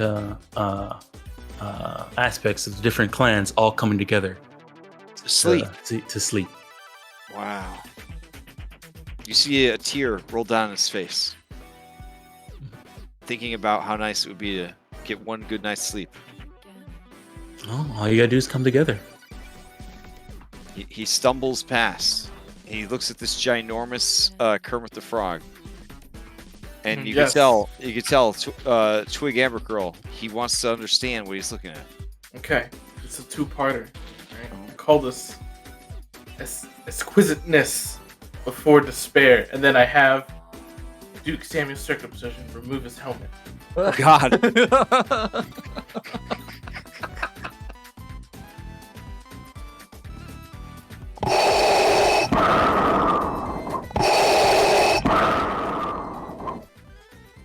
Okay. Everyone gasps. And he looks at the statue. And he looks at Duke Samuel's circumcision. And you see a second tear roll down his face. You could tell that it's had a powerful impact on him. Nice. Okay. He looks upon this. What does he see? So, as he comes up to it, Lucky's gonna clap and make all the handprints appear, and it's a black outline heart with as many hoof prints and Korred handprints as he could all over it. It's everyone similar to Elliot's, everyone coming together. He says, unity is love, Work together. the heart of our community. Hands and hooves, helping each other. A step forward and a hand for your friend.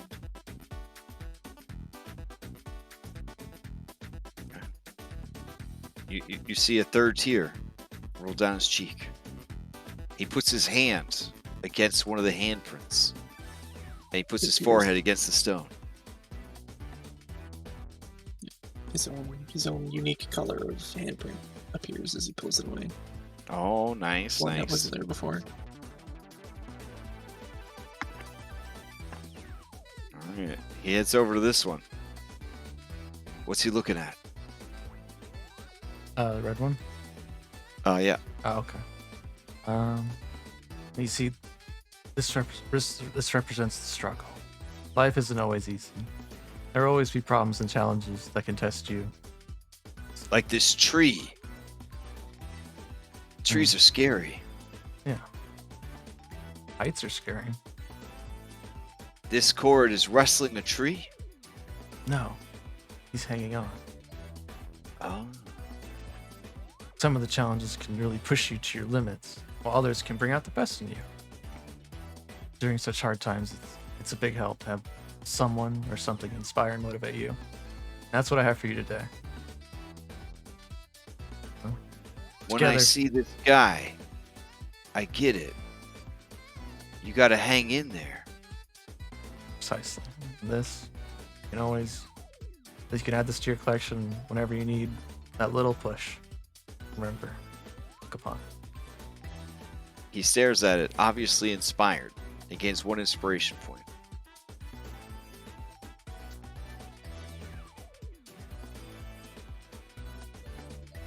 He heads over here. There's a lot going on. Check your Discord chat. Oh, okay.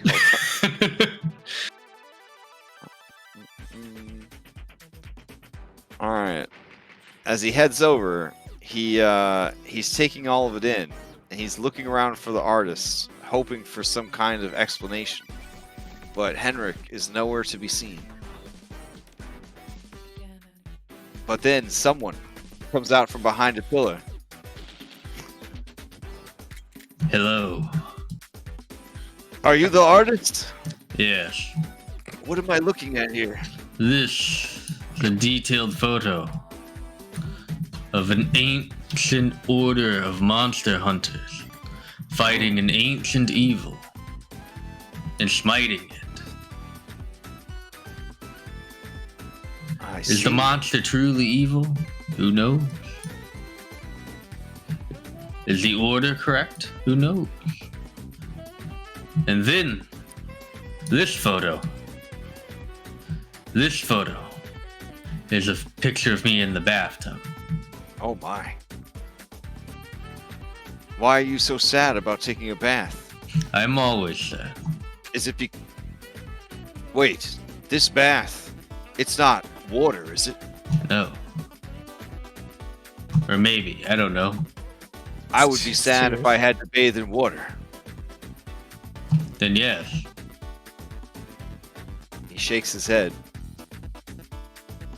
Hmm. It makes me feel something. Yes. Uncomfortable. That's what I was going for. When I look at this, I wonder, how do we fight monsters without becoming one? Mm-hmm. And when I see this, I think, why would someone take a bath in water Mm-hmm. when you could take a bath in dust? Yeah.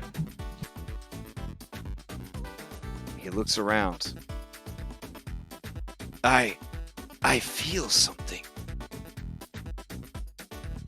And you see his face kind of break into a slow smile. And he says, I feel passion. I feel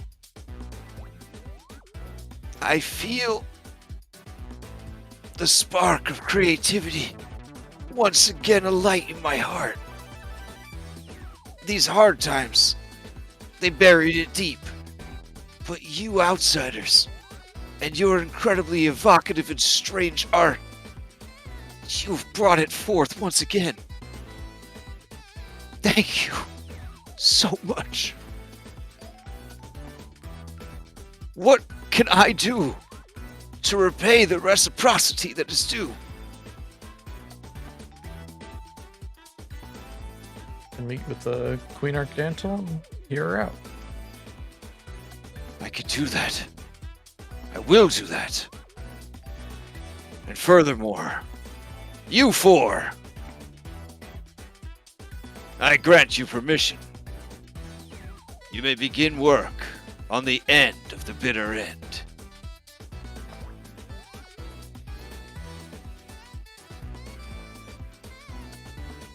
And you see him wander off as he walks through the courtyard of their camp, examining again each of these magnificent stone masterpieces. Sure, real quick, so I never forget this one. What are you talking about? This is a thumbnail for the episode. What are you talking about? Hell yeah, okay, never mind. I don't need to do it. I mean, yeah, take it, sure. Yeah, send it over to me. You think you found the name for their statue? Oh yeah, do we need to name them? It's in chat. It's in chat. The bitter rear Rear end. end. Oh shit. Is that episode name? Yeah, I it is guess. now. Yeah, all right. Yeah, Right. now it is. Okay. Amazing. I like how we all chose a primary color too. How did we do? Not even thinking about it. Green, red, yellow. You guys have successfully recruited the second Korred clan. The teenagers open the portal so that you may return to the henge and continue your journey. That might be a good place to call it. I don't know. Yeah, that's a good timing. All right, so you guys emerge from the marble portal back into the clearing. They're Where'd still you at get that wig? Well, wait. And scene. All right.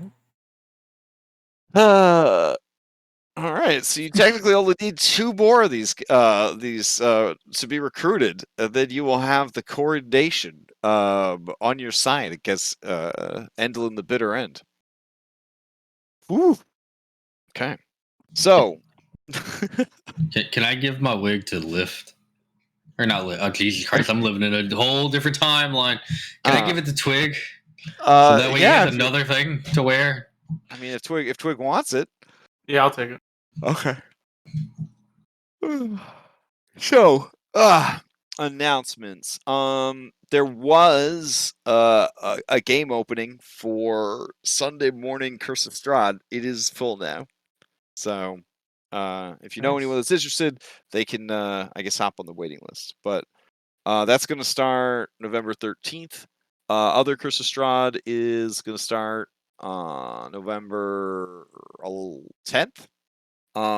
So after Extra Life is over, and that gives us a little bit more time to play out our story, and then Extra Life is of course coming up. It's right around the corner.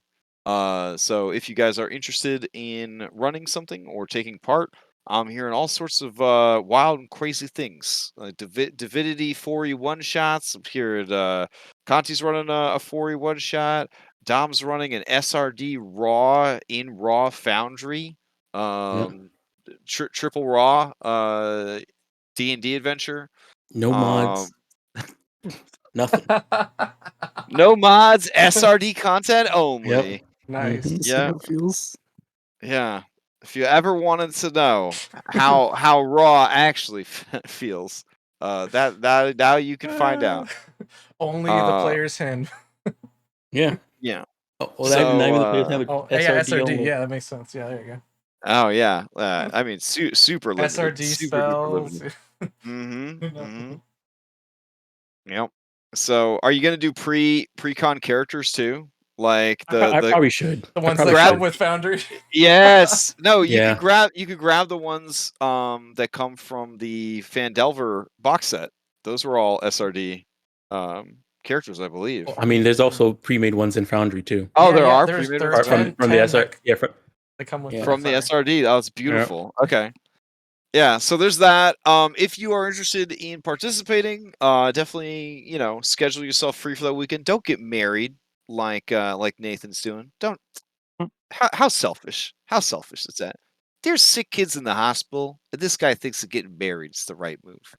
5 the kids. Yeah, 5 the kids. 5 the kids. That's all. I mean, we don't need to drag him any more than we already have. But I just realized. I mean, so selfish. So selfish. If I do that raw SRD content, Mhm. there's also, since it's during Extra Life, people could just pay to win. I mean, I hope that was the point. Yeah. That's definitely the point. So that's gonna be great. So just keep in mind that it is going to be extra during Extra Life. So people will be able to donate to cheat, donate to win. So don't take anything. Yeah, don't take anything that you're running too seriously. Don't be too hurt in your feels. But yeah, if you have ideas for stuff you want to do, And it doesn't just have to be D&D. If you want to like run a Magic tournament, if you want to do a Smash Bros tournament, if you want to get people together for some Mario Karts, any of that kind of stuff.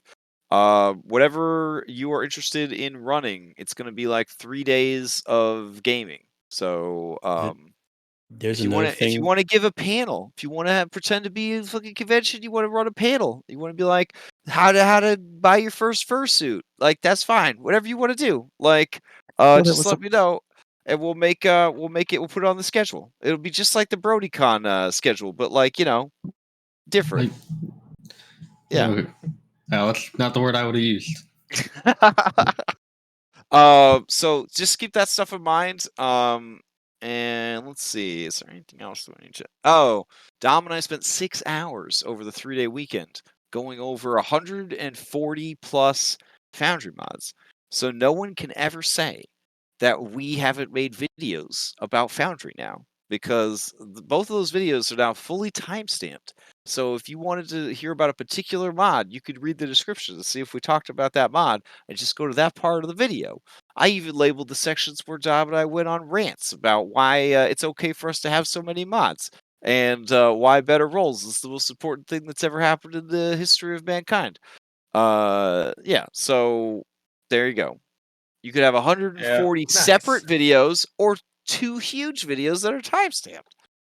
We should chop them up and I'm, put them up as tiny videos too. I'm happy someone stepped up for V10 to make a better rolls for V10. Oh, for sure. For Yeah. sure. That Yeah. was something. Well, I don't want to brag, but I did buy them a coffee on coffee, and that's probably what pushed them over the edge. Was seeing that they had that You one gave extra them a little person. bit extra energy. Yep, Yeah. yep, that one extra person. Sometimes it's all it takes. Sometimes it all it takes one act of kindness. One act of kindness. 1 cup of coffee. 1 cup of coffee. That's right. 1 cup of hot coffee for Nico. Yep, that's all it takes sometimes. So. Wasn't that CJ? You got the. Wonderful. Oh, CJ got the hot coffee. Yeah. What did Yeah. Nico? Oh, Nico went bowling. That's right. Well, yeah, Nico went bowling, and his girlfriend ended up being an FBI agent. It is me, your cousin. I'm sorry, but 4 was the best GTA. I'm sorry. 4 It was. It was the saddest. Absolutely the best. I'm still emotionally destroyed by it. So. You know the worst part about it? You want to play GTA 4 right now? Go buy an Xbox or play on PC. I guess you could play it on PC, but the port's broken. Oh, so good damn. luck. It's joined Final Fantasy VIII in the trapped in time club. Kind of. You can But you can get Final Fantasy VIII on. Yeah, you can, but it still has like Windows live games tied in. The Windows Live. No, not that. Yeah. Well, that's what fucks it up. And there are mods to fix it, but like nothing can really rip it off. You know what I mean? Like. Mm-hmm. Oh, what other announcements going on? Oh, Dom's Monster Hunter game started on Wednesday, which was last night. Honestly, it's one of the more unusual adventuring parties I've ever seen. Yeah. Yeah. But it works. I think it works. I don't know if I'm engaged with this particular adventuring party yet as an audience member. I don't know. It lacks a certain panache, a certain ménage à trois, or whatever, French words. But maybe it'll grow into it. I don't know. We'll see. But the production value's very high. I'm not at Red Cobalt level yet. Yeah. What? In a way, it kind of feels like a DC superhero movie. Like it's like really high production values, and that cool shit's supposed to be happening, but the actors of the characters themselves are just kind of like, I don't know. Collecting our paychecks. Yeah. So we'll see. Catering. Where's the catering? Yeah, I'm just happy that Discovery didn't cancel it before we could even play. So that's good. Mm-hmm. Yeah. I don't know. Does anybody else have any other announcements? Anything that they want to shout before we adjourn?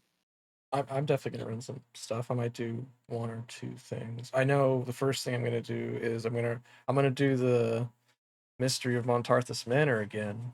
Nice. However, it's gonna be extremely deadly. Oh, very cool. I'm gonna flip it.